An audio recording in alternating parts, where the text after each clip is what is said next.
Bonjour à toutes et tous, bonjour à tous ceux qui sont également derrière leurs écrans. Euh, donc, on va faire une petite introduction. Donc, je suis absolument ravie d'accueillir Christian Volz. Merci infiniment d'être avec nous aujourd'hui. Ça a été un petit parcours pour arriver jusque-là, mais on est vraiment heureux d'être avec vous cet après-midi. Je vais laisser la parole à Marianne qui va introduire cette rencontre. Bonjour à tous. Donc, bien sûr, nous sommes ravis, comme le disait Isabelle Simonin, de vous accueillir donc, sur le site de Canopé aujourd'hui. Donc, je me présente, donc, je suis Marianne Dudouis, conseillère pédagogique et je travaille pour la mission maternelle 91. Et comme vous l'avez compris, nous travaillons donc, en partenariat avec Canopé. Donc, ça fait déjà quelques temps qu'on organise les journées un mercredi un auteur. Pour les partager avec vous, ces temps de formation. Donc, avant de donner donc, la parole à Christian Volz, on voulait un petit peu recontextualiser l'objectif de cette formation et rappeler aussi un petit peu les enjeux de la littérature à l'école maternelle, parce qu'elle engage de votre part des gestes professionnels exigeants, très exigeants, et également une implication personnelle dans l'enseignement de ce domaine culturel. D'accord? Parce que la compréhension des œuvres, la compréhension des histoires et la compréhension des récits qui racontent ces histoires nécessite bien sûr d'avoir une application forte et de votre part aussi de développer une connaissance des auteurs et de leur univers. Je pense que sans cette connaissance de l'univers de l'auteur, eh bien, on passe certainement à côté d'une partie de l'œuvre qu'on doit transmettre à nos jeunes élèves. Je voulais aussi faire une petite aparté. On parlait tout à l'heure des gestes professionnels de l'enseignant qui sont très exigeants. Vous le savez mieux que moi, on ne peut plus aujourd'hui dire que l'on va lire un livre une seule fois et au hasard. Vous êtes d'accord avec moi, c'est quelque chose qui n'est pas concevable. Et si on veut que les enfants entrent dans la compréhension de l'histoire, il va falloir l'installer durablement dans leur mémoire. D'accord? Et ça, c'est d'autant plus important pour certains élèves, et vous voyez desquels je veux parler, car seule l'école développe cette culture littéraire, et cela implique donc que les enseignants soient vraiment très au fait de cette culture-là, qu'ils aient vraiment toujours cette conscience-là en fond d'écran dans leur enseignement. Je vais m'arrêter là. Cet après-midi, donc l'objectif, c'est de lui faire découvrir ou redécouvrir l'univers de Christian Volz. Et donc, le site de l'École des loisirs vous présente comme auteur-illustrateur d'albums pour enfants. Vos illustrations, en fait, sont quand même assez reconnaissables parmi l'œuvre de la littérature enfantine. Vos illustrations, donc faites de fils de fer, de boutons, etc., font qu'on vous reconnaît quand même facilement. Et vous êtes aussi auteur de nombreuses affiches, de courts-métrages, de sculptures et de gravures. Oui, voilà. Tout à fait. Donc, je vais m'arrêter là et je vous laisse la parole, Christian Volz. D'accord, merci pour cette introduction. Donc, bonjour à toutes et à tous. Il y a quand même des tous, ils ne sont pas nombreux, mais ils sont là.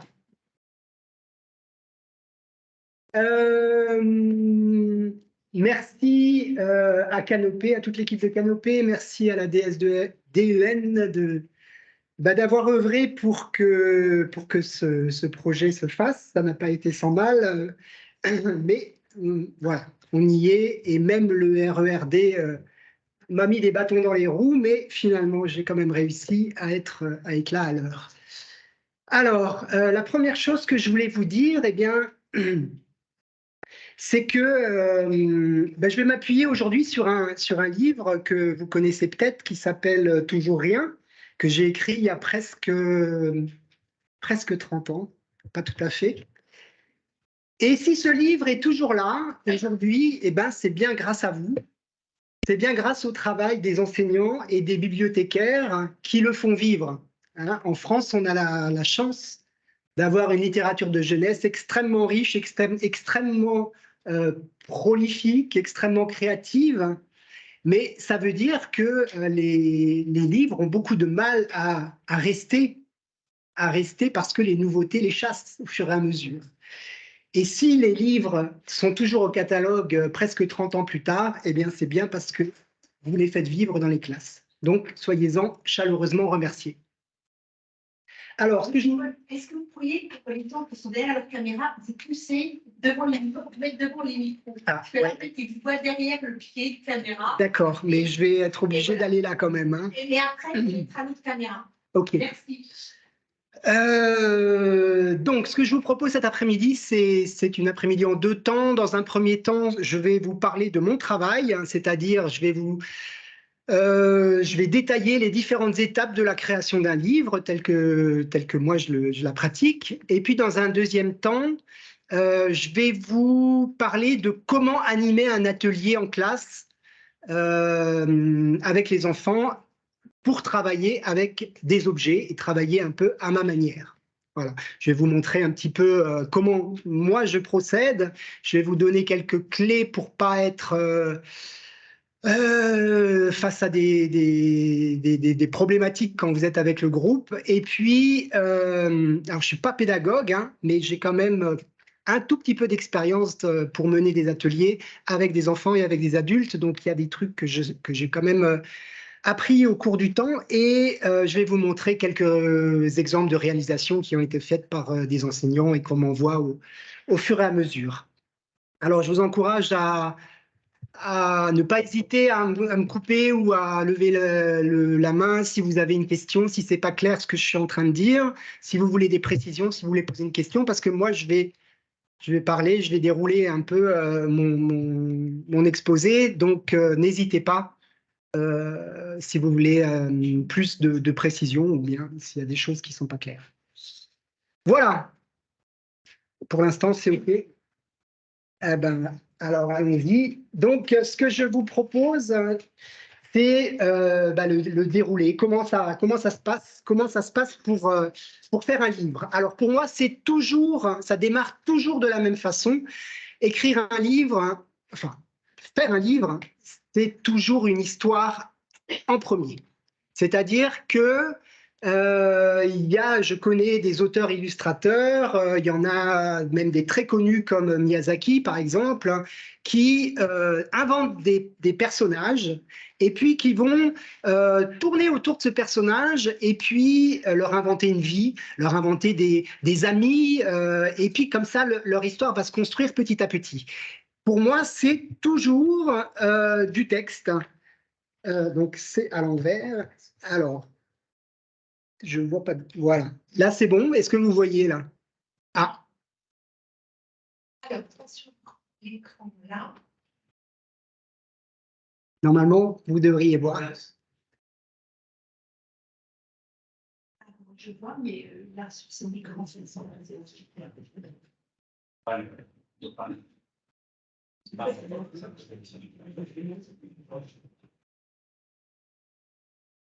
C'est un petit peu gênant parce que tout va se passer là.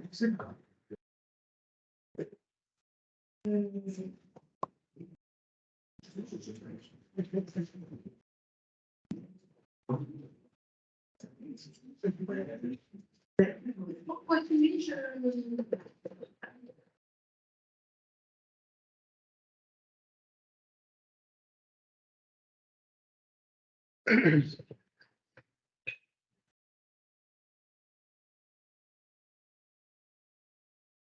Bon. Donc, ce que je voulais vous dire, c'est que à la base, j'écris pas pour les enfants. À la base, j'écris sur des sujets qui me touchent, sur des sujets qui... Tommy Ungerer, il disait la colère, c'est un super moteur pour écrire, pour inventer des histoires. Et c'est vrai qu'en ce moment, on a quand même pas mal de motifs d'être en colère, mais il n'y a pas que ça, hein, il y a aussi les choses qui me touchent, les choses qui me rendent heureux. Donc, au début, j'écris pas des histoires, j'écris sur des choses qui me touchent, des rencontres, des expos, des choses comme ça, et des débuts comme ça de réflexion, d'histoire, j'en ai énormément. Et il y a très, très peu de ces débuts d'histoire qui vont finalement devenir un livre, parce que je vais petit à petit, ça marche? Ah, super. Donc, je vais petit à petit développer ces débuts d'idées. Je vais rajouter, à un moment, je vais commencer à mettre des dialogues, et puis je vais rajouter des personnages, et comme ça, je vais emmener avec moi ces débuts d'histoire, et parfois, ça va prendre beaucoup, beaucoup de temps. Quand je dis beaucoup de temps, ça peut être des semaines, ça peut être des mois, et ça peut même être des années à reprendre des histoires que je sens encore un peu bancales, jusqu'à ce qu'à un moment, ça soit effectivement une histoire que j'ai envie de raconter. Alors, étonnamment, donc je peux traîner comme ça avec moi des textes que je retravaille au fur et à mesure pendant très longtemps, et il y a un moment où c'est clair pour moi qu'il est terminé. C'est clair pour moi que ça va devenir un livre. Mais moi, je fais un livre par an à peu près. Les bonnes années, j'en fais 2. Donc, des bonnes idées, des bonnes histoires, j'en ai pas beaucoup. Et cette phase d'écriture, même si elle est un petit peu constante, mais c'est quand même la phase que je trouve la plus compliquée, la plus inconfortable, parce que je ne sais jamais si effectivement ça va donner quelque chose. Et j'insiste beaucoup sur cette première étape, parce que pour moi, l'histoire, c'est le cœur du livre. Une histoire qui n'est pas intéressante, je pourrais faire toutes les belles images que je veux après pour essayer de rattraper le coup, ça restera une histoire, un livre à la fin qu'on va lire une fois, ça va nous tomber un peu des mains et puis on n'y reviendra plus. Voilà, donc c'est vrai pour la littérature de jeunesse, mais c'est vrai pour les films d'animation, c'est vrai pour les films. Si le scénario ne tient pas la route, ça ne marchera pas, quoi. Donc, je passe beaucoup, beaucoup de temps sur cette phase-là et je retravaille beaucoup ces textes. Alors, juste pour vous donner un petit exemple, ce livre-là, Nous les hommes, je vois pas bien, ouais, voilà. Nous les hommes, c'est un livre que j'ai commencé, enfin c'est une histoire que j'ai commencé à écrire quand j'ai eu mon deuxième enfant. Donc ça commence quand même à remonter. Mais donc j'avais une première petite fille qui avait 2-3 ans, et puis j'ai eu un deuxième bébé. Et c'est cette phase où on est complètement accaparé par les 2 enfants. Voilà, on joue son rôle de père, de mère à 100%. Et puis vient un moment, au bout de 1 ou 2 ans peut-être, où quand même commence à avoir envie de sortir la tête de l'eau. Et puis, c'est le moment où je me suis dit, je vais quand même un petit peu ressortir avec mes copains, aller boire des coups et tout ça. Et il se trouve que c'est exactement la même chose qui arrivait à mon ex-femme, à la mère de mes enfants. Elle avait envie de sortir avec ses copines et d'aller boire des coups. Et il y avait cette tension dans le couple que je trouvais quand même vachement intéressante, même si ce n'était pas forcément agréable, mais je trouvais ça vachement intéressant de réfléchir là-dessus.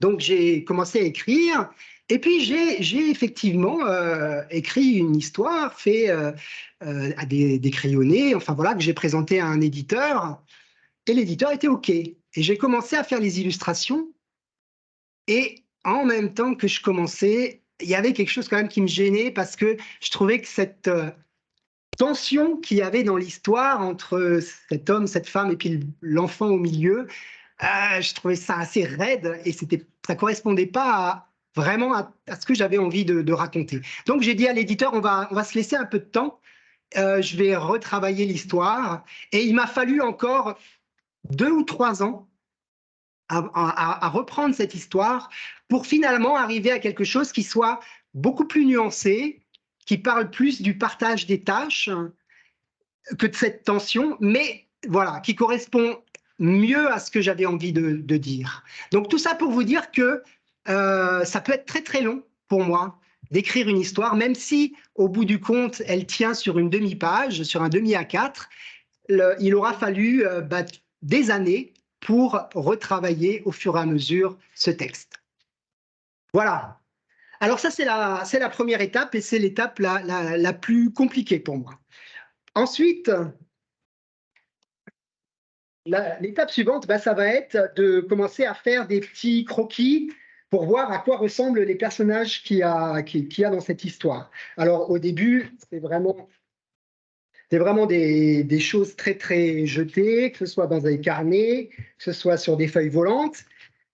Ça, c'est des recherches pour un livre que vous connaissez peut-être qui s'appelle « C'est pas ma faute ». Donc là, on voit au début, c'était un fermier. Finalement, si vous connaissez le livre, c'est devenu un personnage féminin. Mais voilà, des recherches. Est-ce qu'il a un nez plutôt rond, plutôt long, etc. À quoi ressemble la physionomie de mon personnage pour qu'il transmette le mieux ce que j'ai envie de lui faire dire. Et puis, au fur et à mesure, je vais commencer à dessiner les personnages les uns par rapport aux autres. Là, on a les personnages du livre Nous les hommes. Ils viennent de gagner la Coupe du Monde en regardant la télé. Et puis, là, des recherches d'expression de visage pour un livre qui s'appelle Loupé, qui parle des téléphones portables. Voilà, donc on a les différentes expressions des ados, et moi j'ai à la maison maintenant, le petit bébé, c'est devenu un grand ado vissé sur son téléphone, donc j'avais à la maison un modèle pour pouvoir dessiner. Voilà, deuxième étape, c'est les personnages. Après, la troisième étape, c'est une étape qui est très très importante, c'est ce qu'on appelle le chemin de fer. Alors, le chemin de fer, eh bien, ça va être le découpage de mon histoire. C'est-à-dire que je vais commencer à dessiner les doubles pages de mon livre. Là, ces petits rectangles, ça représente les doubles pages de mon livre. Et c'est le moment où je vais décider qu'est-ce que je dis avec des images et qu'est-ce que je dis avec des mots. Au départ d'un texte très bavard, où il n'y a que des mots, eh bien, je vais commencer à couper dedans, puisqu'il y a des choses qui sont dites par l'illustration, par l'image. Donc, c'est à ce moment-là que le texte va se réduire, et je vais essayer de ne garder que la colonne vertébrale, le plus important de mon histoire. Et c'est à ce moment-là, certainement, que je vais commencer à parler aux enfants. C'est-à-dire que mon texte va se simplifier, il va plus précisément, je pense qu'il va y avoir plusieurs niveaux de lecture, et il y a un niveau de lecture qui va s'adresser aux enfants, alors qu'avant, ce n'était pas forcément pour les enfants. Voilà, alors là, sur ce chemin de fer, on voit qu'il y a encore beaucoup de textes. Et puis, au fur et à mesure, je vais en refaire et je vais simplifier de plus en plus, essayer de ne garder que le plus important. Là, on a un autre chemin de fer. Ça, c'est le chemin de fer, par exemple, un des chemins de fer de Toujours rien. Donc, on voit, c'est très, très simplifié, mais vous pouvez voir le personnage qui creuse un trou, qui plante une graine, qui saute pour aplatir la terre, etc., etc. Voilà. Et je vais quand même vous en montrer encore un autre de chemin de fer. Voilà. Je ne sais pas si vous voyez bien. Par exemple, là, on a des personnages qui sont cadrés très, très serrés. Hein, on voit les gros plans. Et puis, en dessous, on a des personnages qui sont en plan éloigné. C'est là, à ce moment-là aussi, que je vais décider du cadrage. Ce n'est pas du tout la même chose d'avoir un personnage en gros plan que d'avoir un personnage perdu dans un grand espace. Hein, ça ne va pas traduire du tout les mêmes sentiments. Donc, c'est comme au cinéma. Comment est-ce qu'on cadre? Comment est-ce qu'on fait les plans? C'est au moment du chemin de fer que ça se décide. Voilà. Ensuite, je vais faire ce qu'on appelle une maquette. Alors, une maquette, voilà. Une maquette, c'est un faux livre. La maquette, c'est un document où mes personnages sont en place, le décor est en place et l'histoire est découpée.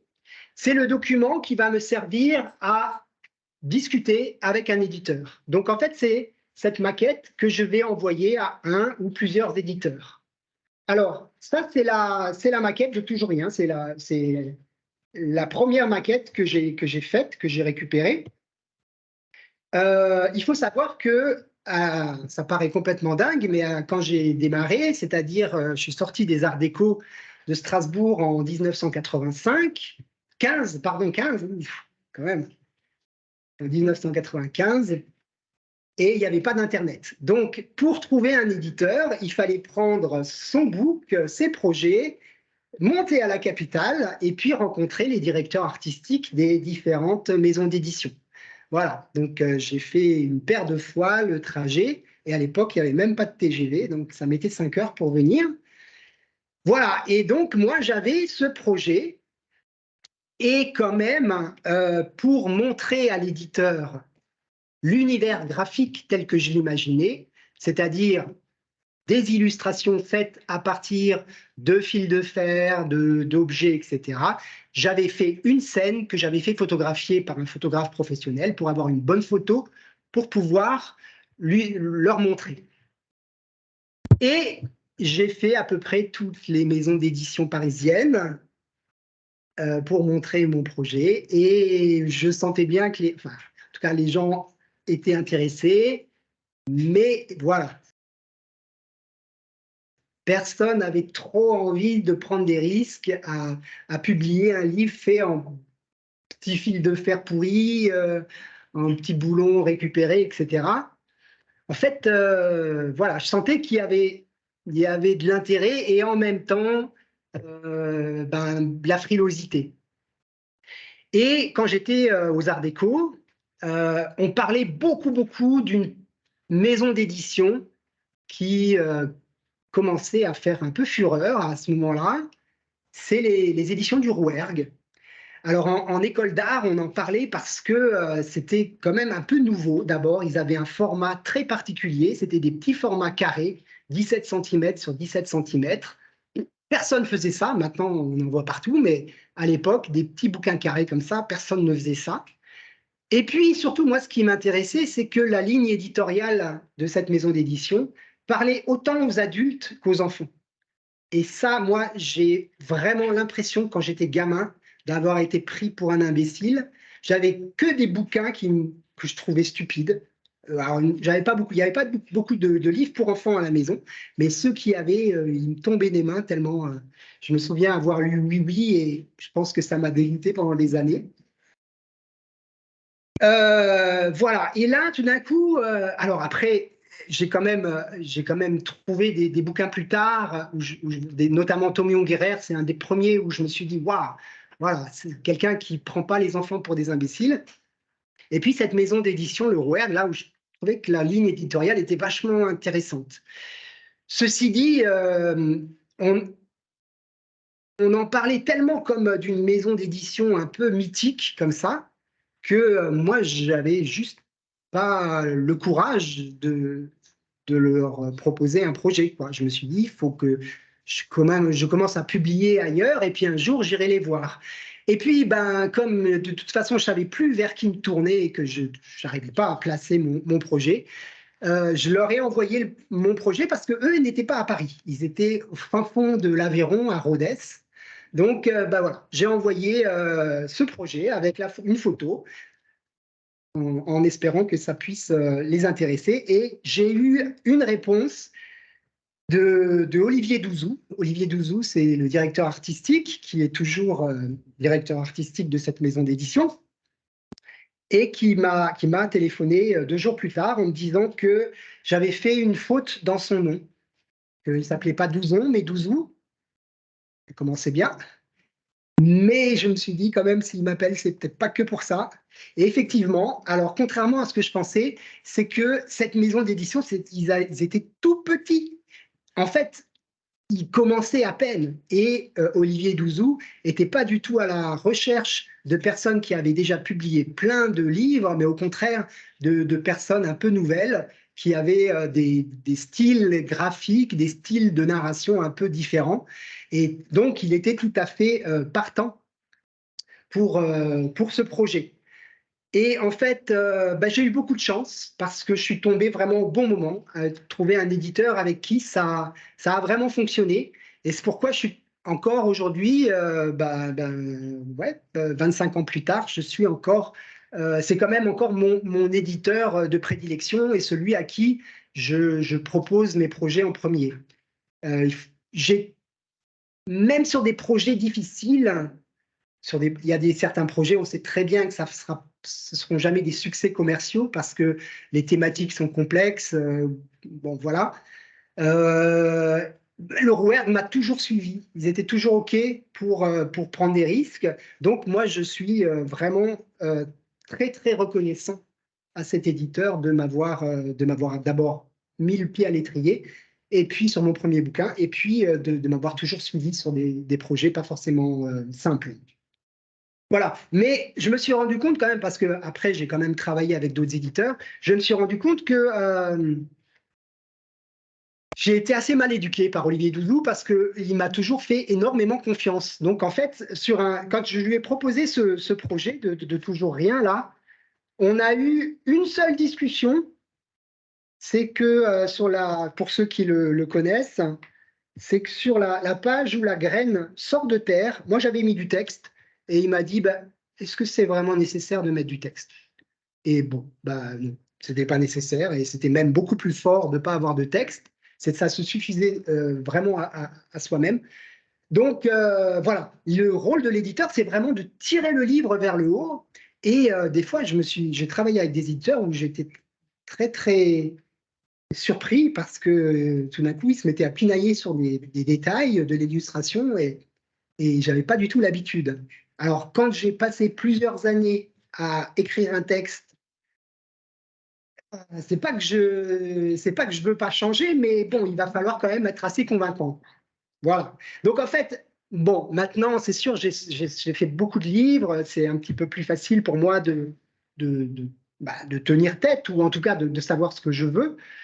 Quand on sort d'une école et que bon, c'est notre premier livre, si l'éditeur m'avait dit c'est super, mais il faut tout changer, j'aurais tout changé parce que voilà, c'est pas trop. Puis on est tellement content de faire un livre que voilà.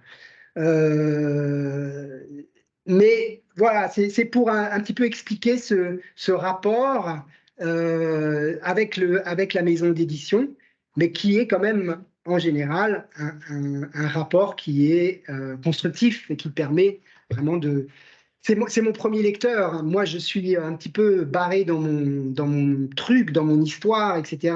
Donc, quand je vais le proposer à l'éditeur, quand je vais envoyer une maquette, c'est lui qui va vraiment pouvoir aussi me dire s'il y a des choses que j'ai pas vues, des choses qui m'ont échappé. Enfin, bon. Voilà. Je vais quand même parler de ça. Un petit exemple sur un point de détail, mais qui n'en est pas tout à fait un, dans ce livre-là. Voilà, ça c'est un livre qui traite de l'orientation sexuelle, et en fait pour ça je me suis basé vraiment sur les contes traditionnels, c'est-à-dire le conte où on a un prince qui veut se marier, et puis il y a les femmes qui défilent devant lui et c'est lui qui choisit. Donc le truc vraiment sexiste au possible. Sauf que je l'ai transposé dans une basse-cour, donc c'est le taureau qui va choisir sa femme, etc. Et finalement, à la fin, il ne choisit pas une vache, il choisit un bélier. Voilà. Donc histoire de bien retourner le truc. Mais il y avait quelque chose qui me paraissait quand même vachement important, c'était de redonner le pouvoir à ces vaches qui ont défilé, etc. C'est-à-dire, OK, on balaye un petit peu les stéréotypes du conte, mais il y a quand même quelque chose qui ne va pas. Donc, c'était important pour moi qu'il y ait quand même un moment où les femelles de la basse-cour reprennent leur pouvoir. Sauf que l'éditeur, il me disait, mais ça fait une deuxième chute, la première chute est suffisante, on ne va pas mettre une deuxième chute, ça ne marche pas. Bref, là, on a quand même, moi j'ai bataillé sec, quoi, parce que je ne voulais pas lâcher sur ce point-là. Donc en fait, on l'a mis en 4e de couverture pour qu'il y ait quand même cette notion qui soit présente. Voilà. Mais tout ça pour dire que des fois, il y a des petits points comme ça qui paraissent anodins, mais ça peut donner vraiment des moments de crispation avec l'éditeur. Oui. Justement, il y a une question à ce sujet. Est-ce que vous avez toujours le dernier mot concernant tous ces choix? Bah, en fait, je dirais oui, j'ai toujours le dernier mot dans le sens où si vraiment on n'arrive pas à s'entendre, je peux aller voir un autre éditeur. Alors, ça ne veut pas dire que je vais trouver un autre éditeur qui va être OK, hein, parce que des éditeurs qui sont prêts à publier des livres sur des sujets un peu compliqués, il n'y en a pas tant que ça. Bon, voilà. Après, avec Olivier Douzou, on a quand même une relation qui est amicale. Et voilà, si vraiment il y a un moment, quelque chose qui ne va pas, bon, moi je suis capable quand même de me remettre en question et puis d'entendre ce qu'il me dit. C'est quelqu'un en qui j'ai vraiment confiance. Donc si vraiment il me dit à un moment ça ne va pas, bon, ça va un peu coincé, mais ok, on va. C'est arrivé, hein, c'est arrivé. Sur le dernier bouquin qui s'appelle Et toi, il y a eu ma première version, il y a eu un truc qui allait pas. Bon, je vais pas trop m'apesantir là-dessus, mais voilà. Et le rôle de l'éditeur, c'est quand même que le livre il soit compréhensible, mais c'est pas de l'édulcorer. Alors, en fait, ce qui s'est passé à un moment, c'est que j'ai signé pour un bouquin avec le Seuil Jeunesse, mais ça remonte quand même assez loin. Et en fait, ce qui s'est passé, c'est que le Seuil a été racheté à ce moment, enfin juste après, par une autre maison d'édition qui s'appelle de la Martinière. Et en fait, toute l'équipe a démissionné et a été remplacée par une nouvelle équipe.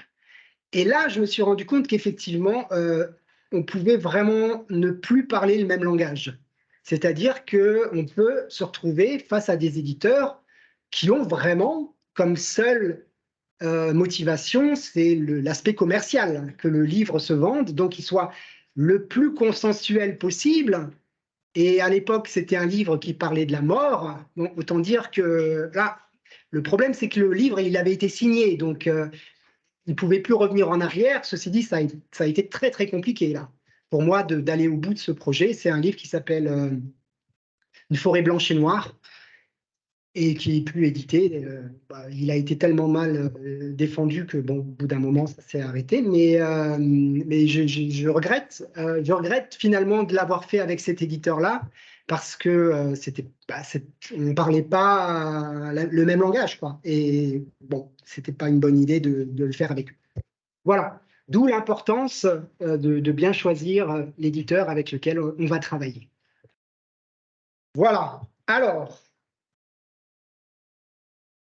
je vais paraître complètement psychorigide après ça.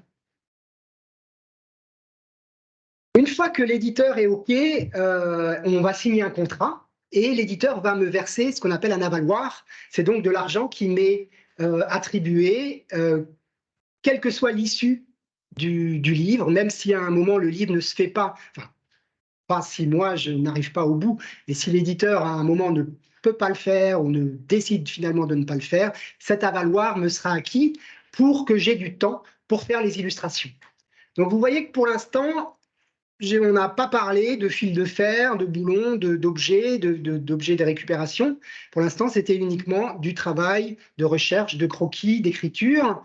Et c'est que maintenant que je vais prendre du temps pour réaliser les illustrations en volume de mon livre. Donc, comme je vous l'ai dit, je vais me baser sur toujours rien pour faire les illustrations. Alors, je vais commencer quand même par faire un brouillon. Alors, tac, un petit peu avancé ça. Vous voyez bien, si je me mets comme ça, là, vous devriez voir. OK. Alors, je dessine à l'envers, parce que la caméra est à l'envers. Voilà. Je vais faire le dessin de la première page de mon livre.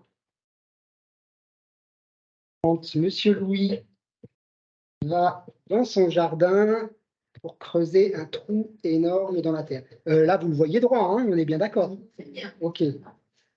En plus de bien dessiner, dessiner à l'envers. Voilà. Bon, je me suis beaucoup entraîné pour ça, hein.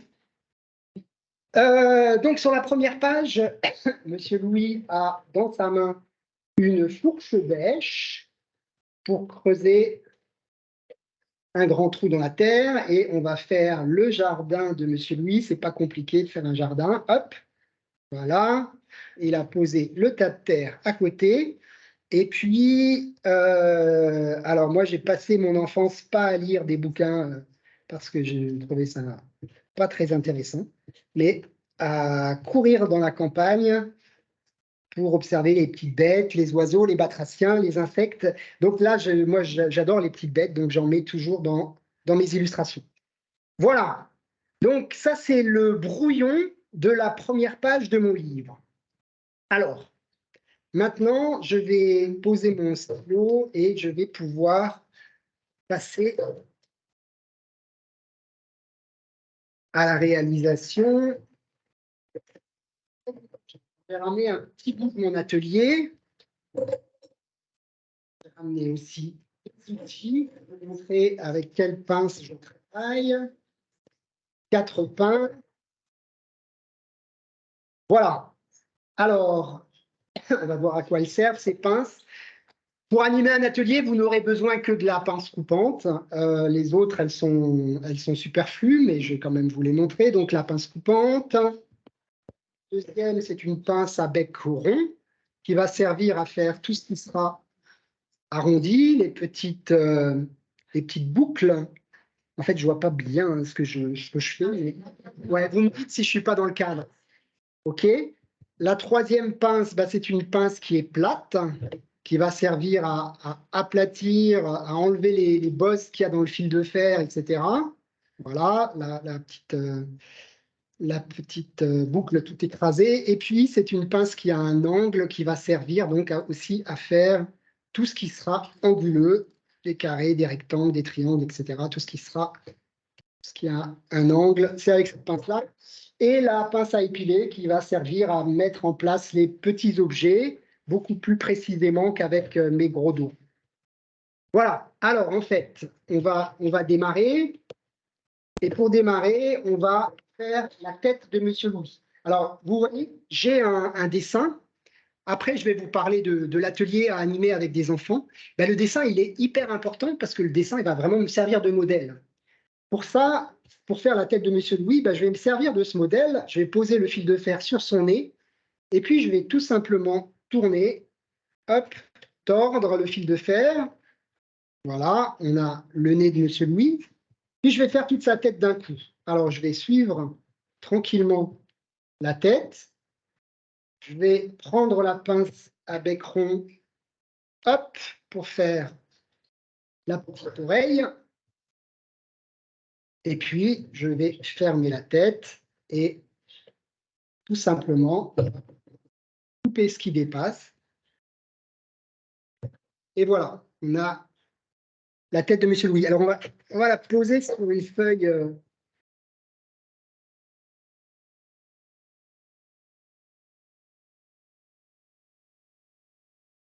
Voilà. Pour qu'on la voit bien. Hein. Alors ensuite, évidemment, important d'avoir un stock d'objets qui permettent vraiment de chercher. On va prendre un boulon puis un écrou pour faire les yeux. Hop, on va prendre un petit morceau de fer tordu pour faire la bouche. Alors là, évidemment, ça va très vite. C'est une image que je connais, c'est une image où j'ai préparé les objets. Quand je fais un livre, parfois ça va très bien quand je le dessine, et puis quand j'essaye de le faire en objet, quand ce sont des expressions qui sont un peu subtiles, qui ne sont pas franches, comme un grand sourire, ou bien un sourire, un truc qui va vraiment vers le bas, quand c'est un petit peu plus nuancé que ça, ben, parfois ça ne marche pas comme je veux.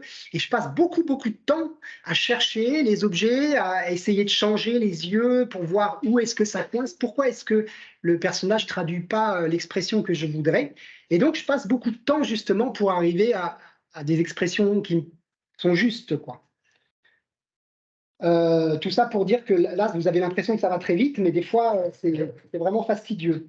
Alors après, je vais prendre un petit morceau de fer tordu, voilà, pour faire le bas du chapeau. Et puis, je vais prendre par exemple un dé à coudre que j'ai écrasé, qui va nous permettre de faire le haut du chapeau. Moi, j'ai une toute petite vignette, alors je ne vois pas grand-chose. D'accord. Un petit morceau de tissu qui va nous permettre de faire son t-shirt. Et puis, j'ai préparé à l'avance, pour que ce ne soit pas trop long, des petits morceaux de fer tordus dans un sens, dans l'autre sens, pour faire ses doigts. On va lui mettre un bras devant et puis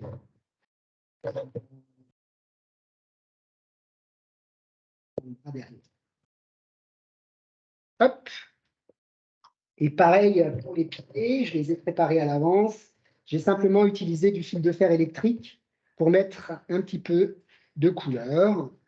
Et voilà, Monsieur Louis qui a mis ses bottes vertes pour aller dans son jardin. Qu'est-ce qui nous manque? Il nous manque eh ben, une vieille mine de stylo qui ne servait plus, toute cabossée, qui va nous faire le manche de l'outil.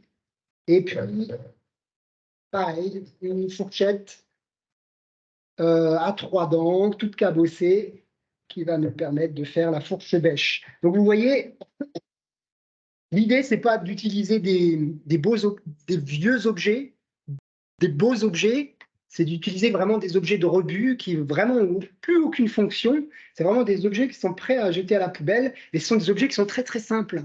Souvent, j'ai des beaux objets et je veux absolument les placer dans une illustration parce que c'est beau. En soi, ils sont beaux. Le problème des beaux objets, c'est qu'ils attirent tellement le regard qu'ils gênent la lecture globale de l'image. Et en fait, ce n'est pas une bonne idée. Donc, vaut mieux s'en tenir à des objets très, très simples. Et si vous animez un atelier dans vos classes, vous allez, si vous faites un appel aux parents, vous allez voir que très, très vite, vous allez être submergé de petits objets. Il va même falloir mettre le haut là. Voilà, alors on va faire le jardin de Monsieur Louis. Pour ça, c'est pas compliqué. Je vais prendre un morceau d'enveloppe, en craft. Pour que ça ressemble un peu plus à de la terre, je vais froisser le papier pour que ça prenne la lumière, qu'il y ait plein de trous, de bosses. Défroisse le papier, voilà. Et on a déjà un jardin.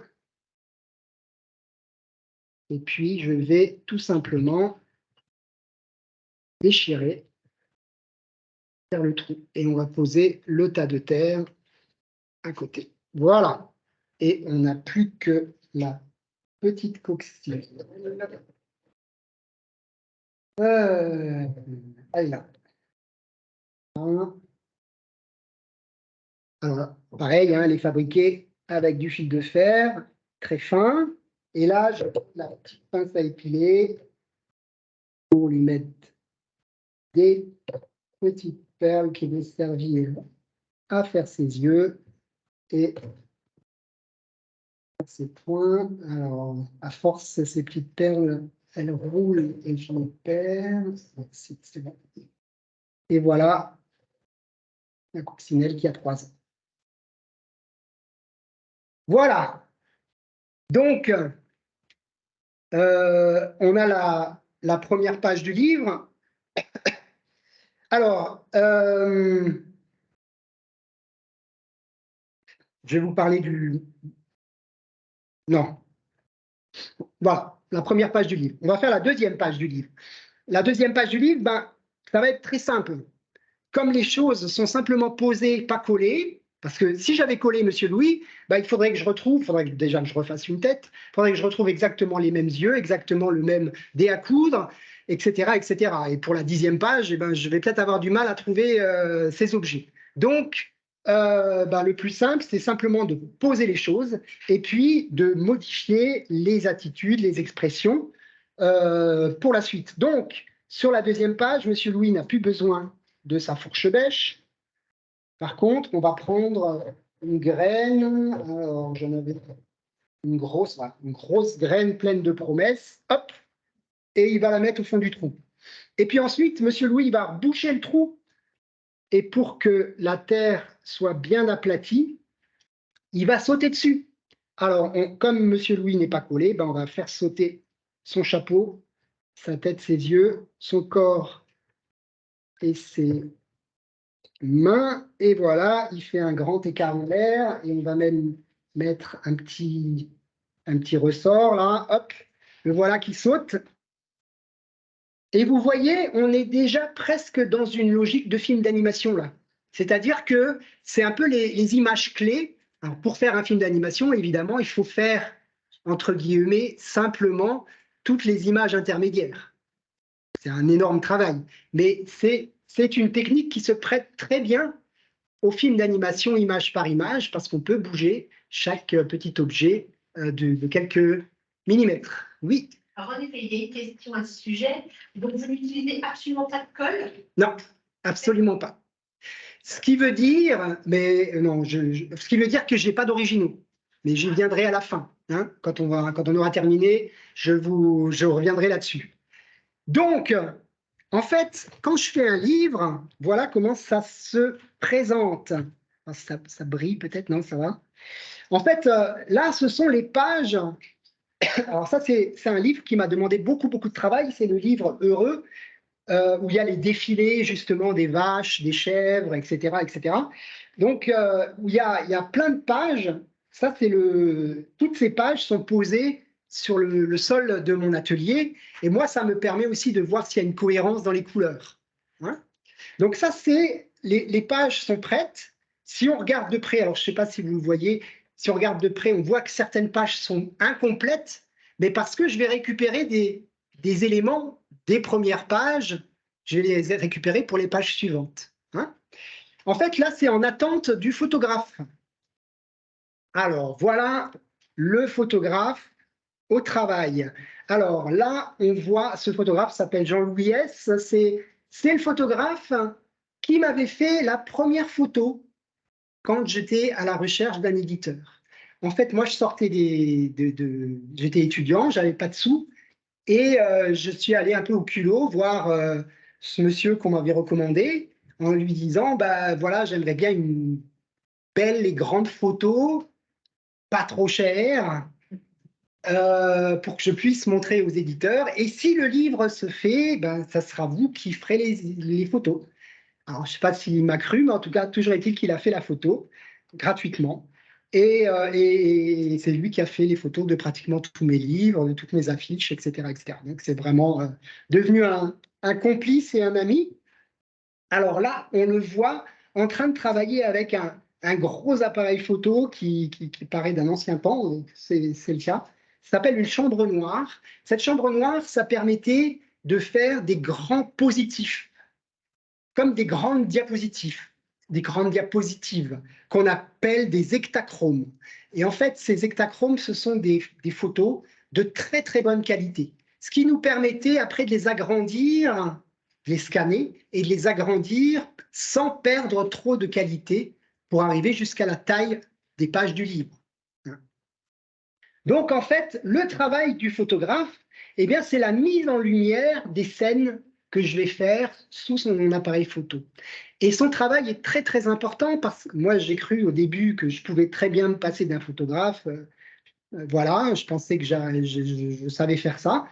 Et en fait, je me suis rendu compte que j'avais ni les matériels ni les compétences pour faire des bonnes photos. Alors pourquoi? Parce que quand on regarde une de mes illustrations, par exemple, quand je vais en maternelle et que je montre aux enfants, voilà, j'ai fait Monsieur Louis, puis après je leur montre Monsieur Louis dans le livre.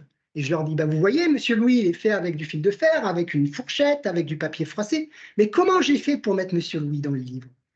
Et alors là, tu as pris un marteau, tu as scotché, parce qu'ils ont quand même vraiment l'impression qu'il y a du relief, il y a le fait que les objets sont là. Mais en fait, ça, c'est la lumière qui va donner, l'ombre qui va donner cette sensation de relief. Donc, le travail du photographe, eh bien, c'est de donner suffisamment de lumière pour qu'on ait des ombres et qu'il y ait cette sensation de relief, et pas trop de lumière, parce que quand on a trop de lumière, le fil de fer va avoir une ombre portée qui va faire un trait, et ça va rendre l'image soit disgracieuse, soit carrément illisible. Donc, en fait, son travail, il est assez subtil. Alors, sur une image comme ça, ce n'est pas très compliqué parce que tout est vraiment à plat. Mais parfois, je fais des images où on a beaucoup de volume. Et donc, il va falloir mettre deux lampes comme ça, ce qu'on appelle des lampes parapluies. Une est toujours un peu plus forte que l'autre pour qu'on ait des ombres. Et puis, parfois, il va falloir rajouter une troisième lumière pour déboucher un coin. On va mettre un tube pour juste avoir un petit halo de lumière à un endroit. Puis parfois, une quatrième lumière juste pour donner une ambiance à un certain endroit. Donc, son travail, c'est vraiment mettre en lumière l'illustration, et aussi de respecter ce que je veux, c'est-à-dire des fois c'est un peu plus tragique, donc je voudrais que ce soit un peu plus contrasté, que les ombres soient un peu plus présentes. Donc lui, il va jouer sur ces lumières, et puis et voilà, et prendre en photo. Alors, c'était très poétique de travailler avec les hectachromes, parce que on ne voit pas ce qu'on photographie. On photographie, il faut aller faire développer les films, et on les récupère 2 jours plus tard. Et en fait, on récupère donc des positifs comme ça, de cette taille, qu'on a sur une table lumineuse, et on regarde avec une grosse loupe, qu'on appelle un compte-fil, on regarde si tous les détails sont bien OK. Donc, c'est quand même pas très pratique, parce que, une anecdote, c'est que normalement, quand il y a un petit problème, on le repère, et puis on a tout laissé en place, on y retourne et puis on refait la photo. Voilà. Sauf qu'une fois, moi, j'ai vraiment vu que tout était OK. C'est toujours sur le même livre, Nous les hommes.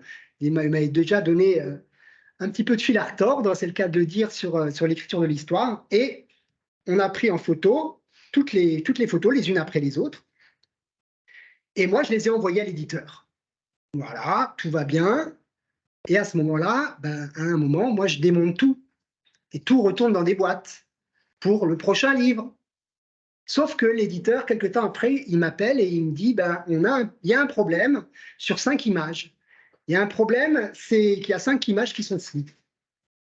Ça, quand même, avec le compte-fil, on le voit hein, quand c'est flou. Je dis, bon, OK, imprime-les, puis envoie-les-moi. Et bon, c'était pas une bonne nouvelle. Hein. Alors, il m'a envoyé ces 5 tirages, donc il les a agrandis, il les a imprimés, et alors, j'ai compris. En fait, ce qui s'est passé, c'est que l'image n'était pas floue. Simplement, on avait 2 fois la même image, mais très, très légèrement décalée, ce qui donnait une impression de bouger. Mais en fait, si on regardait très précisément, on voyait que c'était 2 fois la même image. Alors, en fait, ce qui se passe, c'est que quand on prend en photo, le photographe, il a un déclencheur à distance. Tout est bien serré, le pied est serré, tout ça. Il a mesuré l'intensité de lumière, et on se recule, et il déclenche à distance, tac, et ça fait un flash de lumière, et parfois, il faut faire 2 flashs pour avoir une quantité de lumière suffisante par rapport à ce qu'il a calculé. Donc, on se recule, et puis il fait tac, tac. Alors, qu'entre le tac et le tac, il y ait une image qui est bougée, bon, c'est pas de bol, mais ça peut arriver. Mais sur 5 images, c'est tout à fait improbable, parce que vraiment, on fait attention.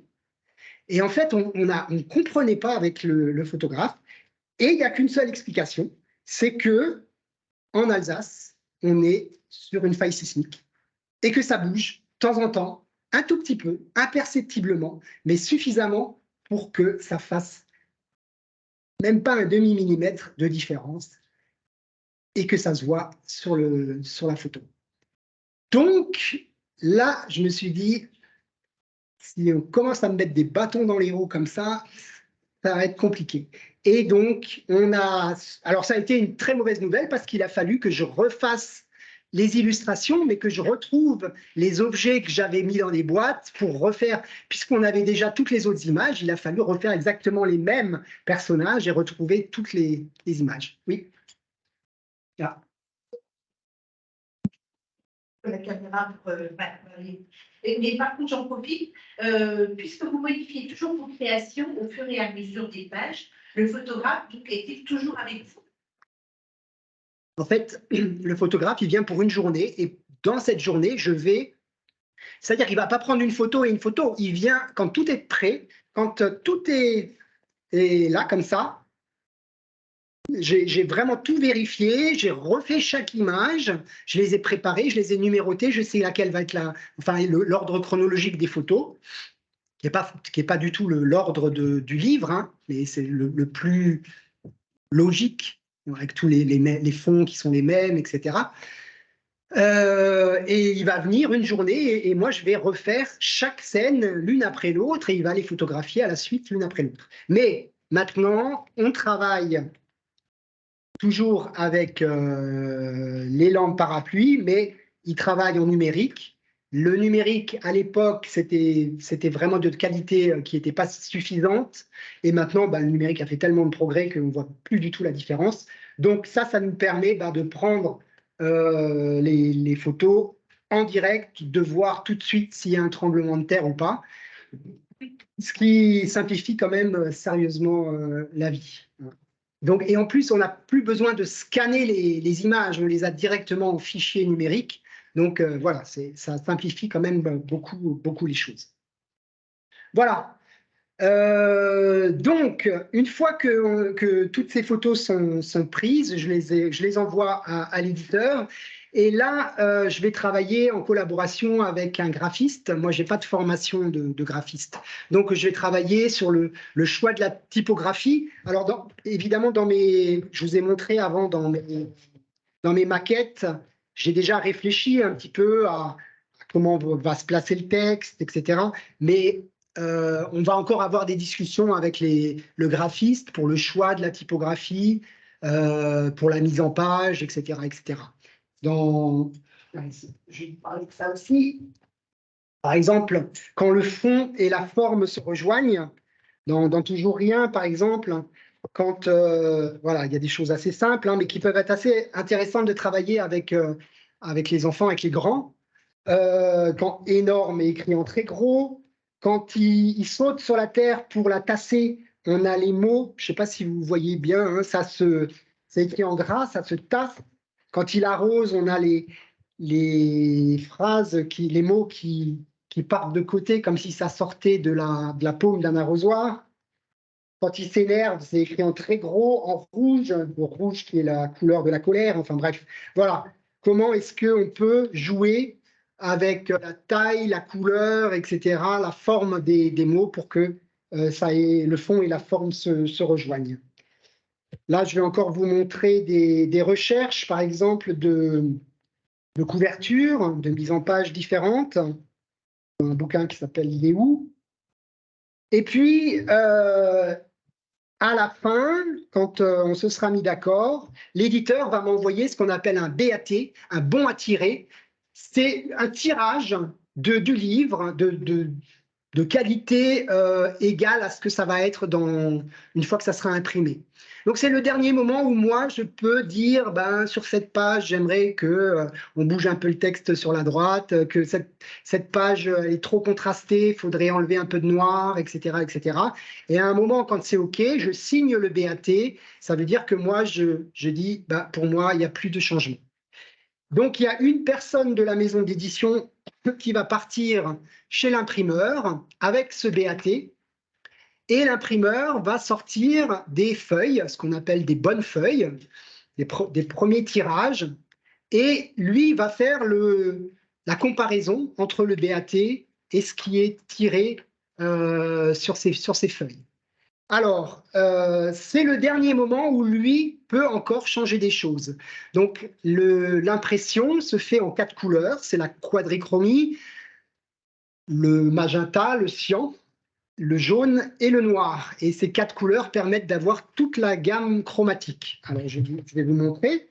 Donc, on a, par exemple, là, le noir, le rouge, le bleu, enfin le cyan, le jaune, et à la fin, on a une image qui mélange ces 4 couleurs, donc en quadrichromie. Donc, c'est le dernier moment où la personne, là, peut encore dire, ben, sur cette zone, mettez un peu moins de jaune, sur cette zone, un peu plus de noir pour plus de contraste, etc. Et puis, il va signer la feuille, et ça va partir sur les rotatives, et pour imprimer 5000 livres, ça va mettre une demi-heure. Donc, une fois que c'est parti, on n'arrête plus les machines. Donc, il ne faut pas qu'ils se plantent, hein. Voilà. Après, ben, évidemment, il va falloir massicoter. Alors, je vais vous montrer. J'ai ramené voilà, une feuille, par exemple. Alors, des fois, c'est plus grand que ça. Même, c'est 2 fois ça, parce que là, je l'ai coupé en 2 pour pas que ce soit trop grand. Donc, vous voyez, c'est assez bizarre parce que les pages, elles sont pas du tout dans l'ordre. Elles sont mises de façon à ce qu'après, elles soient pliées et mises en cahier. Et donc, elles vont se retrouver les unes en face des autres. Enfin, bon, voilà, ça va sortir comme ça. Et massicoter, une feuille collée sur du carton pour faire la couverture. Et à la fin, on va avoir le livre terminé. Alors, voilà, ben, toujours rien terminé. Et puis, ben après, ça va être le boulot de distributeurs. Le distributeur, c'est lui qui va envoyer des commerciaux qui vont aller dans les librairies pour expliquer que le dernier vol, c'est vraiment une pépite et qu'il faut absolument le mettre dans la vitrine, etc., etc. Sans distributeur, le problème, c'est qu'on n'existe pas. Mais le problème, c'est que le distributeur, c'est quelqu'un de très, très gourmand. Alors, ça nous fait toujours un peu grincer des dents, parce que c'est celui qui a le moins à voir avec le livre, mais qui prend quand même une grosse, grosse part du gâteau. Mais bon, le problème, c'est que pour l'instant, on n'a pas réussi à s'en passer. Voilà.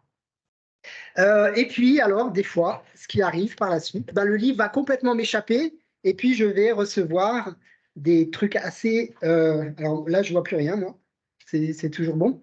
Ah ouais, sinon je ne vois plus. Voilà, un exemplaire coréen et puis un exemplaire en arabe avec bah, cette particularité, évidemment, que le livre se lit de droite à gauche. Voilà, donc en fait, après, ben, le livre, enfin, c'est le boulot de l'éditeur de faire en sorte que le livre ait une vie la plus riche possible, c'est-à-dire des traductions, des adaptations en spectacle de théâtre, de marionnettes, etc., voire en petits films d'animation. Et bah, pour ça, bah, je vous encourage à aller sur mon site où il y a un film d'animation que j'ai réalisé pour une télé publique allemande, qui est une adaptation de Toujours Rêver. Voilà. Voilà. Est-ce que j'ai encore quelque chose à vous dire à ce propos? Est-ce que vous voulez qu'on dise 2 mots sur les films d'animation ou bien... Alors, je vais pas être long parce que c'est pas tellement le propos. Ouais. Cet interview-là, Ah. plutôt qu'un autre type de magazine. Alors, en fait, je vais vous parler de ma vie là. En fait, moi, je viens d'une famille d'enseignants. Et personne dans ma famille n'a la moindre sensibilité artistique, ni en musique, ni en art plastique, ni quoi que ce soit. Et en fait, bon, moi, je dessinais un petit peu, mais voilà, sans plus. Je n'étais pas un bon dessinateur, mais j'aimais bien ça. Et puis, quand, je sais pas, j'ai dû avoir 16-17 ans, j'ai découvert le travail de Calder, qui a beaucoup travaillé avec le fil de fer, avec les objets, qui a vraiment fait des sculptures avec le fil de fer. Et ça a été un choc. Et j'ai eu envie, ben, moi aussi, de ramasser des petits objets. En fait, je n'avais pas du tout d'argent. Et à la fois, ben, c'était très facile de trouver ces petits objets dans la rue, dans les caves, voilà, de ramasser, d'avoir assez rapidement un petit stock d'objets. Et puis aussi, ce qui m'a toujours beaucoup touché, c'est le temps qui est passé sur ces objets qui a laissé sa trace, c'est-à-dire du métal rouillé, des cuirs craquelés, des bois qui sont passés dans l'eau, du bois flotté, qui est complètement poli, etc., etc. Ça, je ne sais pas vous expliquer pourquoi, mais voilà. Je ne travaille pas avec du plastique, je ne travaille pas avec de l'inox qui ne vieillit pas, ou très mal. Enfin, voilà, il n'y a pas trop d'intérêt à ces matériaux, selon moi. Et ben, j'ai commencé à faire moi aussi des personnages. Alors, j'avais pas de poste à souder, donc j'assemblais ces objets les uns avec les autres, avec les moyens du bord. Et c'est avec ces objets-là qu'à un moment, j'ai passé le concours des Arts Déco pour rentrer et faire de la sculpture, parce que c'est vraiment ça qui m'intéressait, travailler le métal et faire de la sculpture. Et il se trouve que, donc j'ai réussi le concours, hein, qui était pas simple, le concours. J'ai réussi le concours et en fait, les 2 premières années, ce sont des années de tronc commun où on peut toucher à tous les ateliers et essayer plein de choses. Et une fois la 2e année terminée, on doit se spécialiser, choisir un atelier dans lequel on va vraiment passer les 3 années suivantes et se spécialiser. Donc moi, c'était assez clair, je voulais faire de la sculpture, mais en fait, j'ai rencontré des profs, et notamment des profs de l'atelier d'illustration, qui m'ont dit, mais non, toi, tu veux pas faire de la sculpture, toi, tu veux raconter des histoires. Ça se voit dans ce que tu fais. Bon, alors, en fait, il se trouve que l'atelier d'illustration des Arts Déco de Strasbourg, c'était un des ateliers les plus cotés à cette époque en France. Il n'y en avait pas beaucoup, mais il était extrêmement recherché, ou en tout cas ouais, extrêmement populaire, parce que il y avait des très très bons profs, et il était dirigé par un prof qui s'appelle Claude Lapointe, qui a fait vraiment beaucoup de livres, et à une époque a eu vraiment son heure de gloire, et un très très bon pédagogue. Et donc, pour moi, d'arriver, alors que je dessinais quand même super mal, de rentrer dans l'atelier d'illustration, c'était vraiment, alors là, le syndrome de l'imposteur à fond les ballons. Donc, j'ai vraiment dû me coltiner. Pendant 2 ans, je me suis coltiné de la perspective, du nu, du dessin académique, pour acquérir un peu les bases qui me manquaient en dessin. Et j'ai complètement laissé tomber tout ce travail avec les objets. Et c'est qu'en sortant des Arts Déco, quand je me suis dit que j'allais faire mes premiers livres, que je me suis dit, d'abord, je ne serai jamais un bon dessinateur. Et après, c'est vraiment pas là que je m'amuse. Donc, revenons à mes premières amours, revenons aux objets de récupération. Mais à ce moment-là, j'ai eu l'idée de les mettre au service d'une narration, c'est-à-dire de les réduire pour qu'ils tiennent sur une page et que je puisse les réutiliser d'une page sur l'autre. Voilà, c'est comme ça que c'est né. Maintenant, on pourrait très bien imaginer que ce soit fait avec du papier découpé, des papiers déchirés qu'on agence, qu'on réutilise, etc., etc. Voilà. Où est-ce que j'en étais sinon? Ah ouais, très vite, je vais parler du film d'animation. Donc, donc moi j'avais sorti ce livre, Toujours rien, et puis un jour, il y a une petite fée allemande qui est venue toquer à ma porte et qui m'a dit, on a plein d'argent pour faire un film d'animation pour la télé publique allemande. Et alors, super, hein. Moi, j'ai dit, d'accord, on va faire ça. J'avais jamais fait ça. Et j'avais des copains qui travaillaient dans le documentaire, et du coup, je leur ai demandé s'ils étaient OK. Et donc, ils ont investi dans une super caméra, etc. Et puis, on a fait un essai de 30 secondes qu'on a soumis donc à la télé, et ils étaient convaincus. Donc, voilà, on a pu faire un film de 6 minutes. Donc, adapté de Toujours rien. Sauf que cette petite fée allemande, finalement, je me suis rendu compte que c'était c'est pas vraiment une fée. Enfin, après, je me suis rendu compte qu'il y avait des petits caractères dans le contrat que j'avais pas tout à fait lu. Alors, pour plusieurs raisons. D'abord, c'est que la fin du livre, qui est une fin assez abrupte, qui laisse un peu, il y a beaucoup d'implicite, et puis qui laisse les enfants un peu, quoi? Bah ça, c'est pas possible. Les petits enfants allemands, on peut pas les frustrer comme ça. Donc, il fallait une happy end, forcément. Donc, bon, j'ai bataillé autant que j'ai pu, mais là, j'ai quand même compris que j'aurais pas le dernier mot et que soit j'acceptais qu'il y ait une happy end, soit on faisait pas le film. Donc, bah, je me suis soumis en me disant, bah voilà, on va faire le premier film, puis après, ça nous permettra d'en faire d'autres. Et là, alors, quand même, juste un truc. Donc, pour faire ce film, bah, c'est comme je vous ai dit, hein, on a donc la caméra. Maintenant, on n'utilise même plus une caméra, on utilise un bon appareil photo et on prend plusieurs clichés de la même image. Alors, donc les objets sont posés à plat et puis avec une pince à épiler, ben, je déplace d'1 millimètre chaque élément qui doit bouger. Si Monsieur Louis lève son bras comme ça en 1 seconde, on va faire 12 étapes et chaque étape va être doublée. C'est-à-dire qu'on va mettre 2 fois la même photo parce que l'œil humain ne distingue pas quand on a 2 fois la même photo. Si on en met 3, ça commence à être saccadé, on commence à le voir. Avec 2, ça marche encore. Et donc, ça veut dire que si Monsieur Louis marche en bougeant les bras, qu'il y a un oiseau qui vole et puis une petite bête qui se balade, eh ben, ça veut dire que chaque élément doit bouger en même temps, il ne faut rien oublier, etc. Donc, il faut être très, très organisé.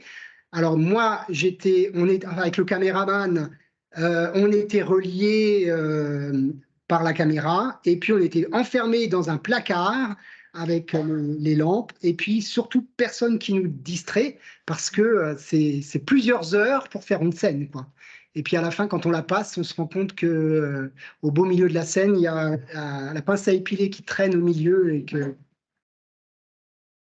voilà. Donc, comme on avait, bon, c'était aussi une première pour nous, hein, donc on a fait toutes les erreurs de débutants. Donc, toutes les scènes, on a dû les refaire plusieurs fois. Mais tout ça pour dire que c'était quand même énormément de travail. Et après, quand on a fait ce film, il a eu des prix dans des festivals, il a été quand même assez vu. Et moi, je me suis dit, super, on va faire plein de films. Je vais arrêter un peu les livres et puis on va faire des films parce que on est une bonne équipe, ça marche bien, on obtient des prix, tout ça. Bon. Et sauf que là, on s'est complètement heurté à une réalité, c'est que faire un film comme ça de 6 minutes pour une télé, en fait, ça n'existe pas. Là, ce que la personne m'a proposé, c'est un truc complètement improbable. Personne n'a envie d'avoir un film unitaire comme ça de 6 minutes. En fait, ce que veulent les télés, ce sont des séries qui fidélisent les gosses devant l'écran et qui ramènent de la pub à la fin du film. Voilà. C'est pas quelque chose de caché, ils s'en cachent pas, hein, c'est très clair. Donc en fait, quand on montrait ce film dans les festivals avec les gros producteurs des télés et tout ça, parce qu'on a rencontré plein de producteurs, elle nous disait, ah bah, c'est super, ça rappelle les films des pays de l'Est, c'est un côté artisanal qui nous plaît bien. Donc, vous nous écrivez 26 épisodes et puis on envoie ça en Chine et ça va être produit à la file. Et alors, quand le premier vous dit ça, on dit, bon, on va voir quelqu'un d'autre, on va bien finir par trouver. Mais en fait, tout le monde a le même discours. Donc, en fait, eh ben, j'ai jamais fait d'autres films.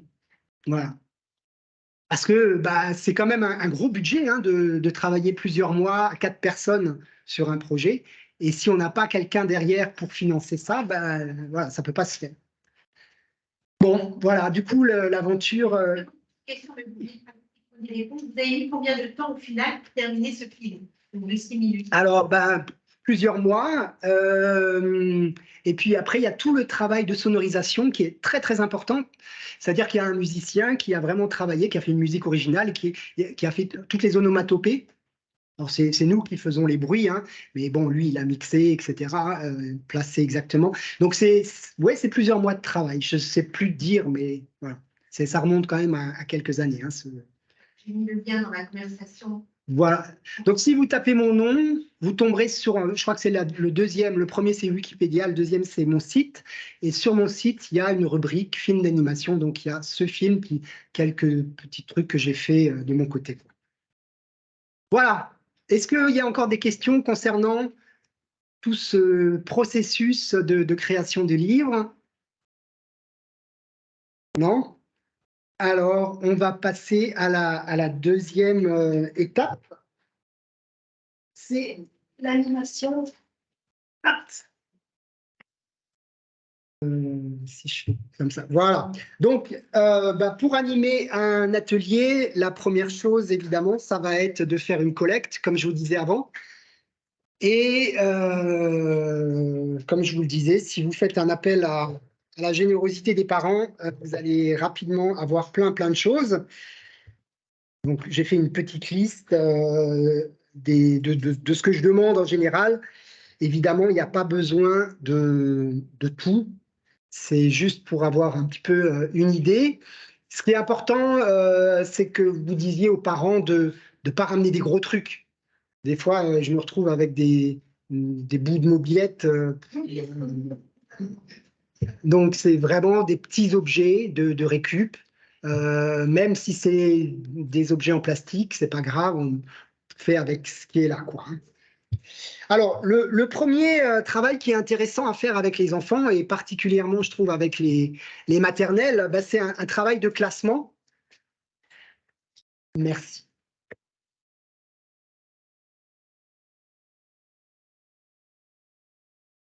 Que ce soit par forme, que ce soit par matière, que ce soit à quoi ça pourrait servir pour faire un personnage, ça pourrait faire des nez, ça pourrait faire des yeux, etc., etc.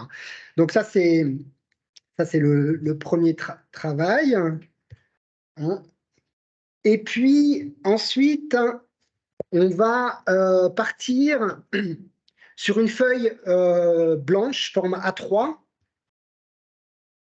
et je vais faire un modèle pour montrer aux enfants. Alors l'idée, c'est pas que les enfants fassent le même personnage que moi. L'idée, c'est de leur montrer qu'il faut utiliser toute la page. Les enfants, ils vont avoir, si on les laisse dessiner, ils vont avoir tendance, et plus ils grandissent, et plus c'est vrai, de dessiner de plus en plus petit. Et réaliser une illustration à la taille de Monsieur Louis pour des enfants qui n'ont pas la dextérité, c'est juste impossible.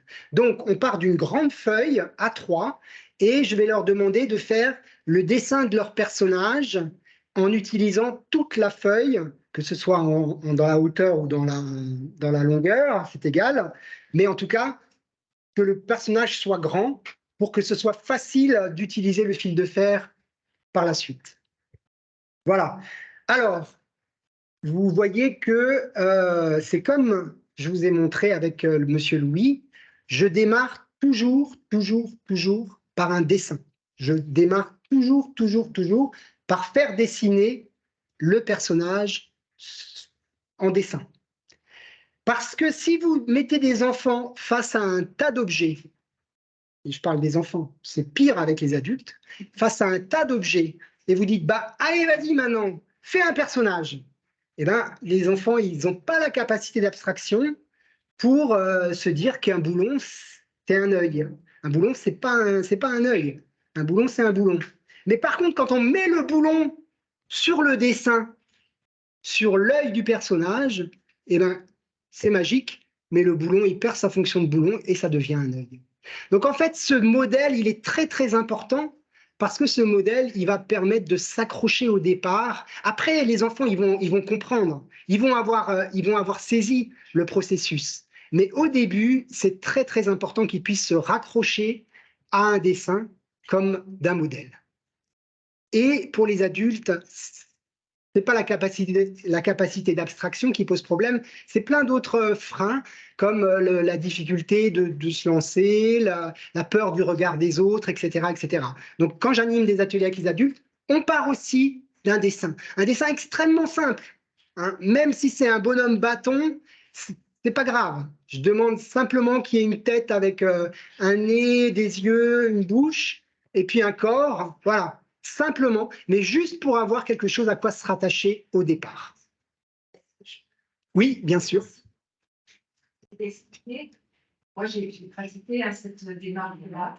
C'est aussi pour l'enfant, par rapport à ce projet, le projet de réaliser un personnage, c'est mettre une distance par rapport à son projet et ne pas se jeter sur les matériaux, parce que c'est ça qui les intéresse, c'est d'aller tout de suite prendre les matériaux, mais peut-être parfois sans discernement. Et là, pour le coup, alors c'est vrai que c'est assez frustrant pour eux. C'est une phase un peu difficile, parce qu'ils n'ont qu'une envie, c'est d'aller tout de suite mettre les mains dans les boîtes qui sont classées, pardon.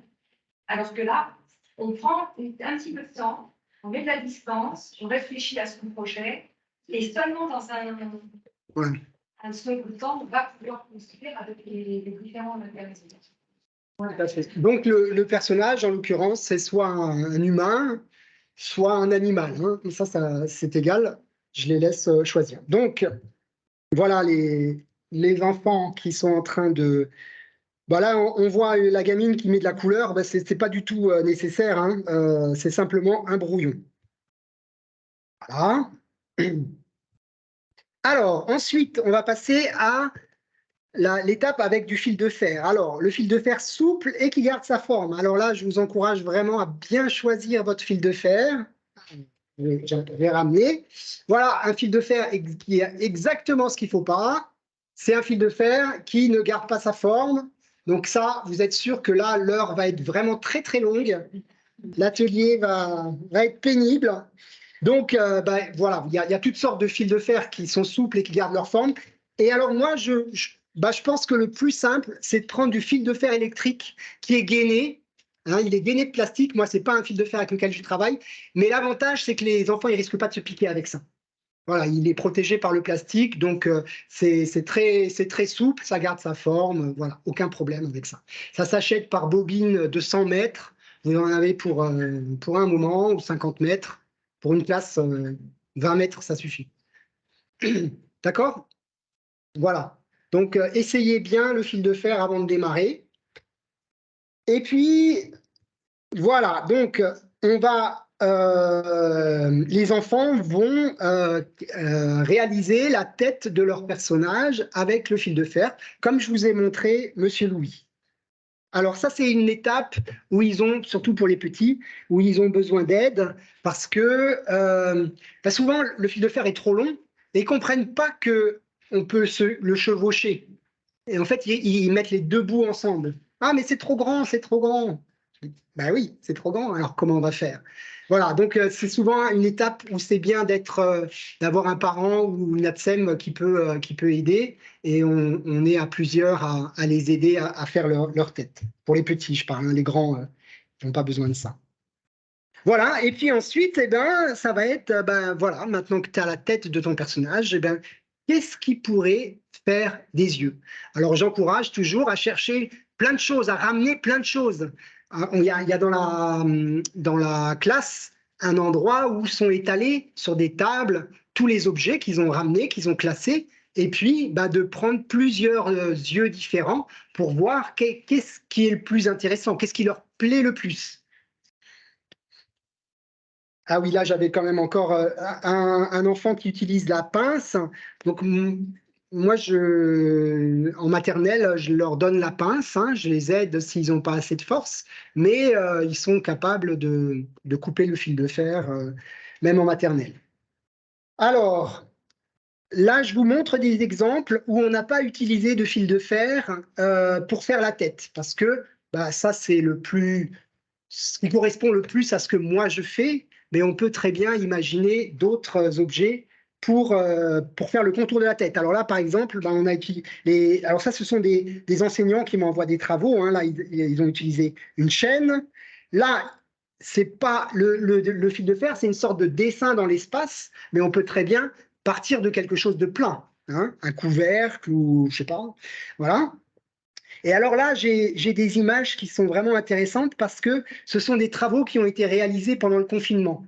Ça veut dire que on ne pouvait pas aller acheter du fil de fer chez Leroy Merlin. Il fallait prendre ce qu'il y avait dans la maison. Et là, les gens ont vraiment redoublé de créativité. Donc là, je ne sais pas trop ce que c'est, mais c'est un tuyau avec je ne sais pas quoi.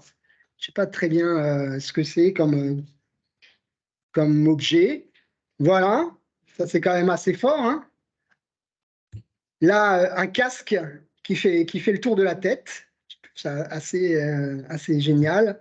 Et là, on a carrément, c'est une poêle à frire avec des vêtements. Et puis là, ça c'est aussi très intéressant, carrément, il n'y a pas de contour de tête. Alors là, on utilise quelque chose qui est très intéressant, c'est ce qu'on appelle la pariodélie. La pariodélie, c'est la capacité de notre cerveau, c'est pas la capacité, c'est le réflexe de notre cerveau d'analyser ce qu'il voit et de le ramener à des choses qu'il connaît. Ça veut dire que quand on a un bout de bois avec deux boulons, notre cerveau, il va tout de suite voir un visage. C'est pour ça qu'on voit des formes dans les nuages. C'est pour ça qu'on voit sur une façade avec deux fenêtres et une troisième au milieu, qu'on va voir aussi un visage. C'est pour ça que notre cerveau, il fait ce travail-là. Donc là, on n'a même pas besoin d'avoir un contour pour que ça marche et que notre cerveau, il fasse de lui-même l'association avec un visage. Alors là, on va voir le travail qui se construit. Donc petit à petit, les enfants vont chercher les objets pour créer leur tête. Hop, ça va se construire de plus en plus.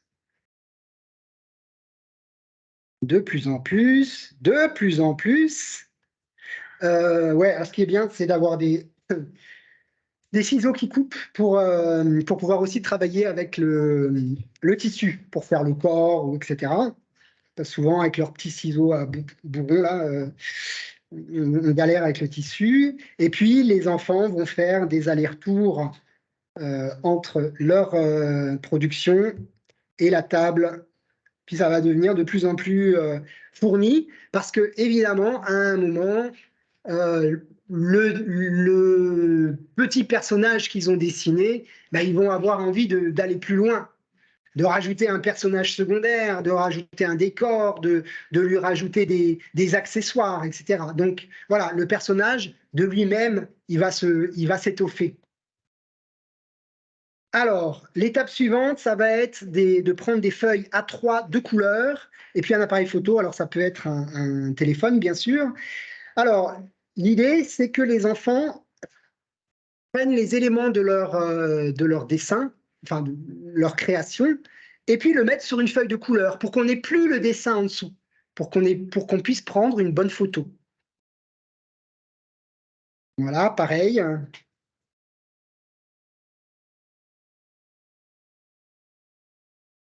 Les enfants bien appliqués. Alors là, ça c'est intéressant parce que sur la page, la partie gauche, là, l'enfant m'a dit, je voudrais mettre sur la feuille de couleur, et je lui dis, t'es sûr que tu n'as rien oublié? Et pour lui, non, tout est là. Alors je dis, bon, ok, on va le mettre sur la feuille de couleur, et puis on va voir. Et c'est qu'en le mettant sur la feuille de couleur qu'il s'est rendu compte que les bras étaient dessinés et qu'en fait, il n'avait pas fait les bras, quoi. Donc après, il les a rajoutés. Donc voilà, ça va permettre de plus avoir le trait et puis de faire des choses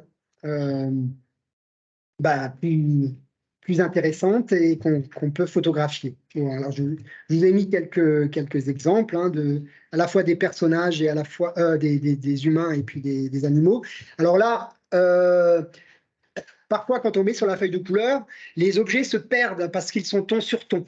Les objets et le fond sont ton sur ton. Donc, l'astuce, c'est de découper un petit morceau de papier blanc ou de couleur pour rehausser. C'est ce que je fais aussi, par exemple, là, pour dissocier Monsieur Louis du fond qui n'était pas très heureux, avec une feuille de blanche juste glissée en dessous. Voilà, ça c'est aussi des réalisations, mais faites par des collégiens. Là aussi, c'est un petit peu plus travaillé. Alors, après, une fois qu'ils ont leur personnage, qu'on l'a pris en photo, je vais leur faire travailler sur les expressions. C'est-à-dire que les objets n'étant que posés, on peut très facilement changer les expressions, soit en tordant le fil de fer de la bouche, soit en prenant d'autres bouches. Alors voilà, un personnage qui n'est pas content, le même personnage qui est surpris. Alors, vous voyez que les bras ne sont pas tout à fait au bon endroit, le schéma corporel n'est pas tout à fait en place, mais en tout cas, le personnage surpris, il a bien compris. Voilà, d'autres expressions. Alors là, il était plutôt mécontent, mais il aurait été encore plus costaud s'il y avait des sourcils hein, qui étaient partis vers le bas. Ça aurait encore rajouté à l'expression. Voilà encore un personnage surpris. Et puis là, on commence à sentir, hop, et là, hein, on commence à avoir du mal à lire l'expression. Et puis là, on est dans la pathologie grave, là. Alors, vous voyez, il y a un moment où la pareidolie ne fonctionne plus. C'est-à-dire que quand on rajoute des objets, on rajoute des objets, on rajoute des objets, tout d'un coup, notre cerveau, il ne peut plus faire ce travail et se dire c'est un visage, et les boulons qui étaient des yeux redeviennent des boulons, et on n'arrive plus à lire l'image. Alors, en soi, c'est pas du tout grave si le gamin a envie de... Lui, il voit très bien le personnage dans cet amas d'objets. Par contre, si c'est un personnage qui va servir pour un livre, pour une histoire, pour une affiche, eh ben, là, ça pose un problème. Parce que quand on fait de la communication, il y a un émetteur et il y a un récepteur. Et si le récepteur ne comprend pas ce que l'émetteur a voulu dire, eh ben, ça ne marche pas. Donc, avec les grands, c'est bien de leur faire prendre conscience de ça. C'est qu'à un moment, s'ils rajoutent trop d'objets, celui qui regarde l'image ne la comprend plus. Voilà. C'est une technique qui ne se prête pas à ça. C'est une technique qui ne se prête pas à des choses trop réalistes. C'est une technique qui se simple, des expressions simples. Enfin, les expressions, elles peuvent être subtiles, mais pas trop d'objets qui vont gêner finalement la lecture. Voilà. Alors ça, c'est... Donc, moi, je travaille que avec des personnages qui sont posés et qu'on photographie. Alors, pourquoi? Parce que quand on veut les coller, en fait, ça va être vous qui allez manier le pistolet à colle et vous allez passer des heures et des heures à coller tous les objets de tous les enfants. Donc, ce n'est pas ce qu'il y a de plus intéressant. Et en plus, je trouve qu'il y a toujours un peu de colle partout. Maintenant, bon, c'est des choses qui se font quand même, malgré tout. Là, on voit par exemple des scènes qui ont été collées pour faire une exposition. Et voilà quelques réalisations d'enseignants. Alors, ça, c'est un travail sur le livre C'est pas ma faute. Donc, à gauche, on a la fermière du livre. Et puis, dans chaque page du livre, elle rencontre un personnage de la basse-cour. Et voilà, il y a une interaction. Donc là, l'idée, c'était de trouver des nouveaux personnages et puis d'écrire des textes sur ces personnages. À chaque fois, le personnage a un adjectif. Là, c'est le lapin stupide, etc., etc. Ça, c'est le même travail fait par une autre classe. Voilà, on a la fermière qui est bien guillerette. Et puis, l'oie nerveuse, qui est un personnage inventé. Un autre travail à partir d'un album, c'est en fait là, j'ai trouvé ça assez intéressant. Il y a des commentaires, hein, il y a des personnages qui font des commentaires sur les illustrations. Par exemple, quand même, il pourrait faire mieux, le papillon n'a même pas de pattes, réclamation. Voilà, c'est assez rigolo d'avoir comme ça une petite voix off qui fait ces commentaires. Alors, les abécédaires. Alors, il y a plein de sortes d'abécédaires. Voilà, c'est comme cochon. Là, je trouve ça aussi intéressant de partir d'une pelote de laine pour faire le corps du cochon. D'autres, ça, c'était sur les gestes écolos. Voilà. Et puis, un calendrier. Donc là, c'était un calendrier sur le thème des moyens de locomotion. Là, c'est encore un calendrier sur le thème. Ben non, il y avait une production écrite. Alors ça doit être des enfants un peu plus grands. Et puis jusqu'à la réalisation d'un album. Ça, c'est une collaboration. Alors, si je me souviens bien, c'était des collégiens avec des enfants de cycle 2, je crois. Donc, c'est quand même des illustrations qui sont assez travaillées. Voilà. Après, ça, c'était intéressant. C'est un jeu de 7 familles. Regardez le numéro 3, le père Bobo, là, je trouve assez chouette. Il est fait avec une fermeture éclair. Le corps est fait avec une fermeture éclair et les jambes, là. Quand même bien trouvé. Et puis, alors ça, c'est mon préféré. C'est un jeu de memory. C'est fait par des enfants de maternelle. Et en fait, l'enseignante a pris des personnages tirés des livres et il a été joué par les enfants à côté. Donc là, c'est la fleur de Toujours Rien. Là, on a le monsieur loyal du livre Stromboli à côté. Et donc, les enfants, ils ont des gros ballons pour faire les grands nez. C'est vraiment super, je trouve. Là, on a le personnage comme chaque matin avec sa cravate jaune. Voilà. Bon, je trouve vraiment ce boulot super. Et ça peut aller, alors là, j'ai pas d'exemple, mais ça peut aller jusqu'à des petits films d'animation. Hein. Il y a des courageux qui se lancent dans des films d'animation avec des classes maternelles. Alors moi, je leur tire mon chapeau parce que c'est quand même un travail très ambitieux. Mais ceci dit, il y a des façons de faire qui peuvent être assez simples. Ne serait-ce que d'écrire son prénom en lettres capitales avec des objets, et puis on pose un objet, on prend plusieurs photos, on pose un deuxième objet, et puis un troisième, ça fait un A. Et comme ça, petit à petit, l'enfant va écrire son prénom, puis on va le prendre en photo. C'est pas très compliqué, et puis ça marche bien. Quand on le montre aux enfants, ils sont toujours un peu ébahis de voir le prénom qui se construit comme ça.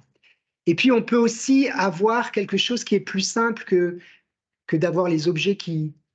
Ce qui est compliqué, c'est quand les objets sont pas fixés, bah, c'est que les enfants, ils ont vite fait de donner un petit coup, et puis il y a tout qui bouge, et puis voilà, il faut tout recommencer.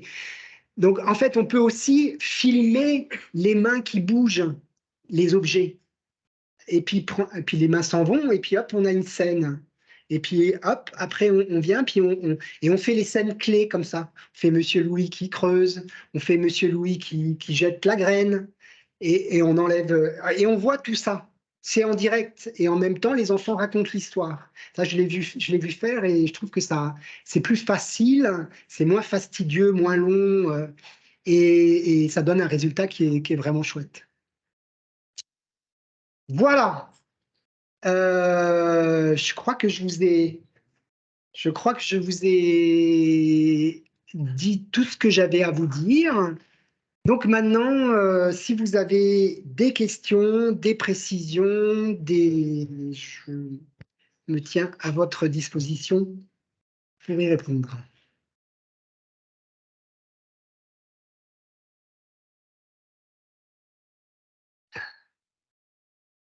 Question du chat. Existe-t-il une liste de tous les petits objets et matériaux à récolter qui ne pas en utiliser?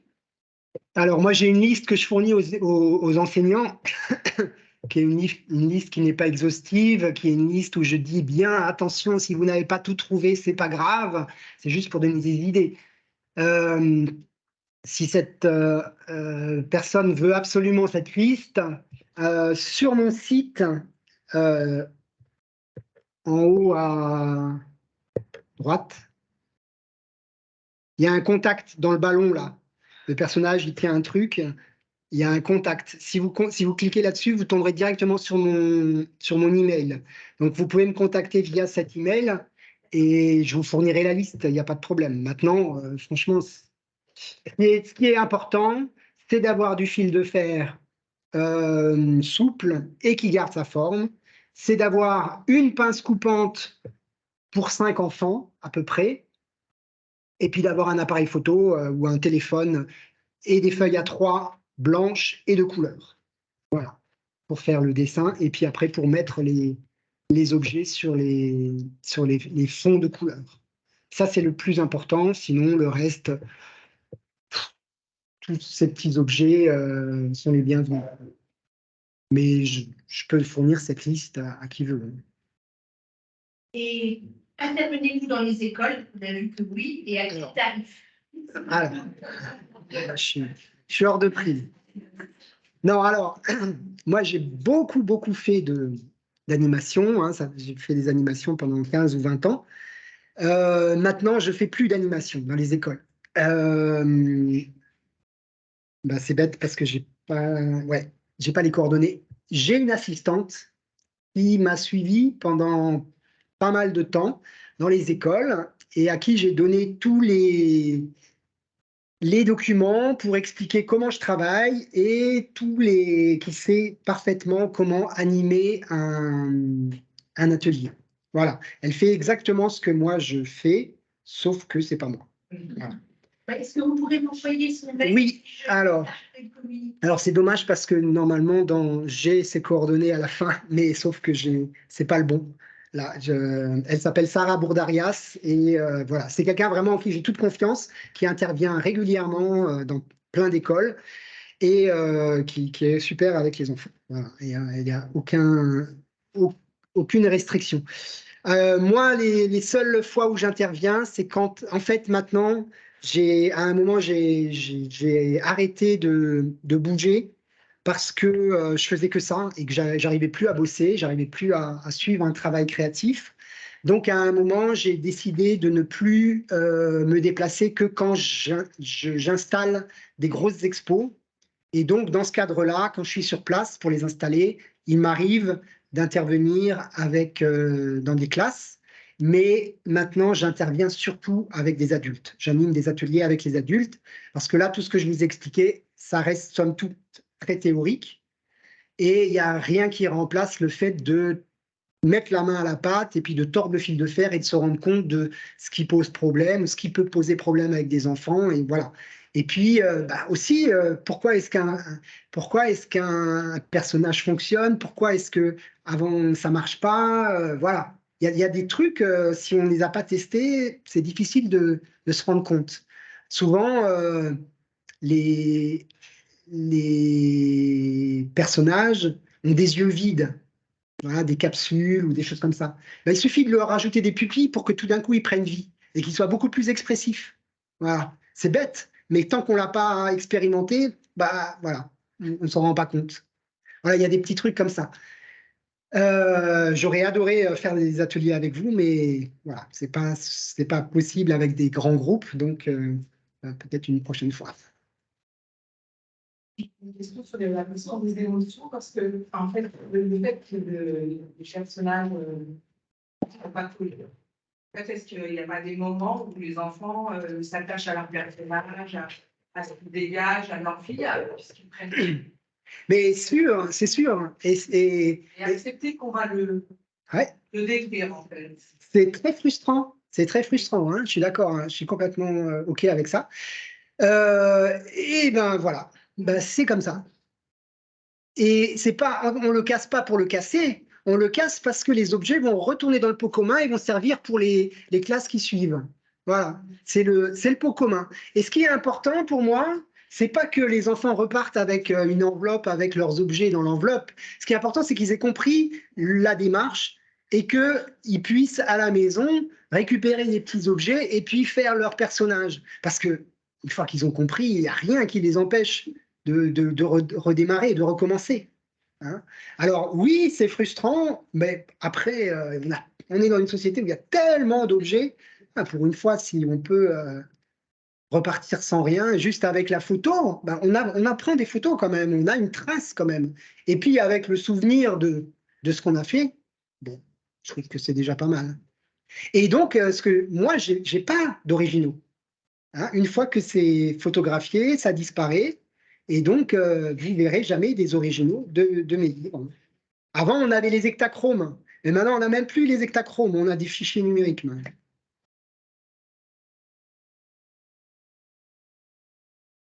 Il a investi, voilà. On est d'accord. Mais c'est difficile. Certains de se séparer et de ne pas matérialiser l'aspect matériel qui est super important dans la plastique, comme tu l'as dit, quand ils repartent avec quelque chose. Ils sont sans cesse en train de demander, je vais pouvoir le ramener chez moi pour le montrer en fait. En fait, si vraiment ça pose un problème, si vraiment pour vous c'est important, ben, c'est possible de repartir avec une enveloppe, avec les objets dedans. Ça, on l'a déjà fait. Moi, je vois pas trop l'intérêt, mais pourquoi pas?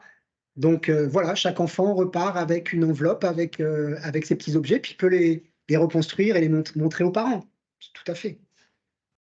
Alors, quand même, hein, ce qui s'est passé, c'est que j'ai assez rapidement eu des centres culturels, des médiathèques qui m'ont demandé si je pouvais présenter mon travail. Alors, bah, c'était compliqué puisque j'avais pas d'originaux. Donc, en fait, eh ben, je suis revenu à mes premières recherches artistiques, c'est-à-dire que je fais aussi maintenant de la sculpture. Alors, c'est pas des personnages qui sont tirés des livres, mais ce sont des personnages de la même famille, c'est-à-dire faits en fil de fer, en objet de récupération, mais qui sont soudés, qui tiennent dans l'espace, on peut tourner autour et qu'on peut montrer dans une exposition. Alors, si vous n'avez rien à faire samedi prochain, il y a un salon du livre à Arnouville, c'est sur la ligne D au nord de Paris. Arnouville, comment? Légonesse, au centre culturel Jacques Prévert. Et donc, il y a un salon du livre et j'ai monté une grosse expo pour ce salon du livre. Donc, si vous avez envie de voir à quoi ça ressemble, vous pouvez aller sur mon site, il y a une rubrique expo, mais là, vous verrez les choses de visu, quoi. Question dans le chat. Existe-t-il des spectacles de marionnettes adaptés de vos albums? Alors, il en existe. Allez sur mon site. Justement, il y a aussi une rubrique spectacle vivant. Alors, moi, j'en connais que un parce que, en fait, les spectacles tournent sans moi. Un que j'ai vu plusieurs fois qui est tiré du livre Vous voulez rire et la compagnie s'appelle Les Frères du Choc. Et c'est vraiment super. C'est une super adaptation. Ils sont très, très drôles. Voilà. Les autres, il y a toujours rien. Il y a La caresse du papillon. Il y a Une forêt blanche et noire. Ce sont des livres qui ont été adaptés, mais j'ai jamais eu l'occasion de voir les spectacles. En fait, c'est souvent des spectacles qui passent dans des médiathèques ou sur des salons du livre, et voilà, on ne s'est jamais trouvé au même moment, au même endroit.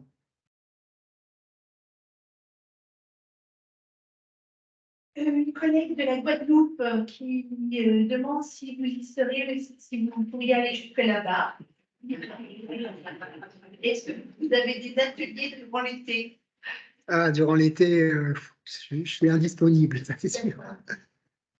Non, alors après, bon, pourquoi pas la Guadeloupe? Oui, pourquoi pas la Guadeloupe? Pourquoi pas? Donc le contact, c'est votre... Bon, j'ai beaucoup voyagé, hein, j'ai beaucoup voyagé dans le monde pour animer des ateliers à droite à gauche. C'est vrai qu'il y a des destinations qui font plus rêver que d'autres. Voilà, qu'elles prennent contact sur le site et puis on verra. Ouais, ouais. Vous sentez-vous proche de l'œuvre de Gaston Chessac? Oui, tout à fait. Ben, en fait, Gaston Chessac, c'est quand même un autodidacte. Je ne sais pas si on peut le classer dans l'art brut, mais moi, je le classerai là-dedans. C'est-à-dire, ce sont ces œuvres qui sont faites par des personnes qui n'ont pas de formation artistique, qui ont comme ça un besoin viscéral de créer, comme le facteur cheval. Ou bon, il y a plein d'artistes comme ça. Moi, je fais pas de l'art brut, hein. Moi, je suis passé par une école d'art. Enfin, puis aujourd'hui, ça veut plus rien dire de faire de l'art brut. On a Internet qui nous bombarde d'images. Bon, voilà. Mais je suis très, très sensible à ces formes d'art parce qu'il y a vraiment une innocence, je trouve, une force dans les personnages qui sont présentés. Et j'adore le travail de Chessac. Oui, ouais, tout à fait. Vous avez beaucoup de remerciements. Et où pouvons trouver vos ateliers pour adultes? Ben, en fait, on ne peut pas les trouver, il faut m'inviter, en fait, il faut que je vienne. Mais voilà, en fait, ce qu'il faut faire, c'est qu'il faut faire venir une exposition. Voilà. En fait, la condition sine qua non, ben, sinon je suis tout le temps sur les routes, enfin, je ferai que ça. Donc, en fait, la condition sine qua non, c'est de faire venir une grosse expo. Moi, je viens, il y a 2 jours de montage. Bon, ça veut dire que c'est un gros projet. C'est une contrainte logistique, budgétaire et tout ça. Donc, c'est des projets qui se montent 1 an en avance au moins. Et puis, il y a souvent plusieurs partenaires. Mais donc, c'est des gros projets. Il y a énormément de classes qui viennent voir l'expo. On peut faire un gros travail avec les enseignants pour peu que les inspectrices soient OK. Et ça peut vraiment être un projet qui est vraiment intéressant pour tout le monde. Et moi, j'adore monter les expos. C'est vraiment un travail, la mise en scène, c'est vraiment quelque chose que j'aime. Et dans ce cadre-là, bah, voilà, monter un atelier avec des adultes, c'est vraiment avec plaisir. J'ai beaucoup de plaisir à travailler avec les adultes parce que j'ai conscience que c'est vraiment pas simple et que je demande beaucoup. Et je suis toujours très, bah, presque ému de voir qu'à un moment, je peux m'extraire et qu'il y a une sorte de fourmilière, tout le monde est en train de chercher un petit objet et tout ça, puis hop, moi je m'extrais. Au début, je rame, et puis tout d'un coup, hop, ça y est, ça a pris, et puis moi je peux juste être un petit peu en retrait, puis juste intervenir pour donner des petits conseils à droite à gauche, mais voilà, ça fonctionne tout seul, et j'ai jamais vu personne qui était en rade, donc ça c'est vraiment super gratifiant pour moi de transmettre ça. La bibliothèque, je pense que c'est ce qui va arriver. Pratique. Voilà, donc voilà. Un bon projet pour vous. Non, en fait, là, à Arnouville, c'est la communauté de communes de Roissy, Pays de France, qui chapeaute le projet. Donc, il y a eu 2 grosses expos, une à Villeparisis, mais qui est terminée, l'autre à Arnouville. Donc voilà, c'est souvent, il y a plusieurs comment on dit, partenaires, une médiathèque, une collectivité locale, etc. Et puis, l'un dans l'autre, l'éducation nationale qui met un petit peu de sous aussi, etc. Donc, tout le monde arrive à un petit peu. Oui. Merci beaucoup. Voilà. Est-ce qu'il y a des questions? Dans le chat, c'est plus que des remerciements. Ben, merci. Alors, ben, moi, je vous remercie aussi très, très chaleureusement, comme je vous l'ai dit pour démarrer. Hein. C'est vraiment, vraiment sincèrement que je vous remercie pour tout le travail que vous faites avec les enfants. Et puis, je terminerai juste en vous parlant du dernier album qui va bientôt paraître. Alors, je ne sais pas si certains d'entre vous connaissent, je voulais en parler avant, mais voilà, j'ai oublié, ce livre-là qui s'appelle Le livre le plus génial que j'ai jamais lu. Voilà, ça c'est un livre. Ah, ben, je crois pas qu'elle remarche. Ah ouais, ça marche. Voilà, le livre le plus génial que j'ai jamais lu. C'est une mise en abîme, c'est-à-dire que c'est un livre où il y a un petit personnage qui va faire des commentaires sur ce que moi je fais. Puis au début, il trouve ça génial, l'histoire, parce que c'est une histoire de pirate, d'une jeune fille pirate. Puis voilà, lui il fait des commentaires, il trouve ça génial. Mais évidemment, l'histoire, elle va dégénérer parce que la jeune fille pirate, elle va embrasser son nounours avant de se coucher. Et lui, il va trouver ça nul. Et puis, ça va jusqu'à des images qui ne sont pas terminées. On voit ma main en train de construire l'image, donc vraiment n'importe quoi. Voilà. Et alors, je vous parle de ce livre parce que j'ai beaucoup aimé mettre en scène ce petit personnage grognon. Ça, c'est un livre qui a plusieurs années. Hein. Et c'est la première fois que ça m'arrive, je reprends un personnage. Voilà. Et le prochain livre va remettre en scène le petit personnage grognon, là, qui fait ses commentaires, et il va vous apprendre à faire un livre pour les enfants. Parce que lui, il a tout compris. Voilà. Et ça ne va pas tout à fait se passer comme il espère, parce que justement, moi, j'ai mon mot à dire aussi. Voilà. Donc, voilà, c'est un livre qui s'appelle Happy End, qui va sortir cet automne. Voilà, merci beaucoup pour votre attention.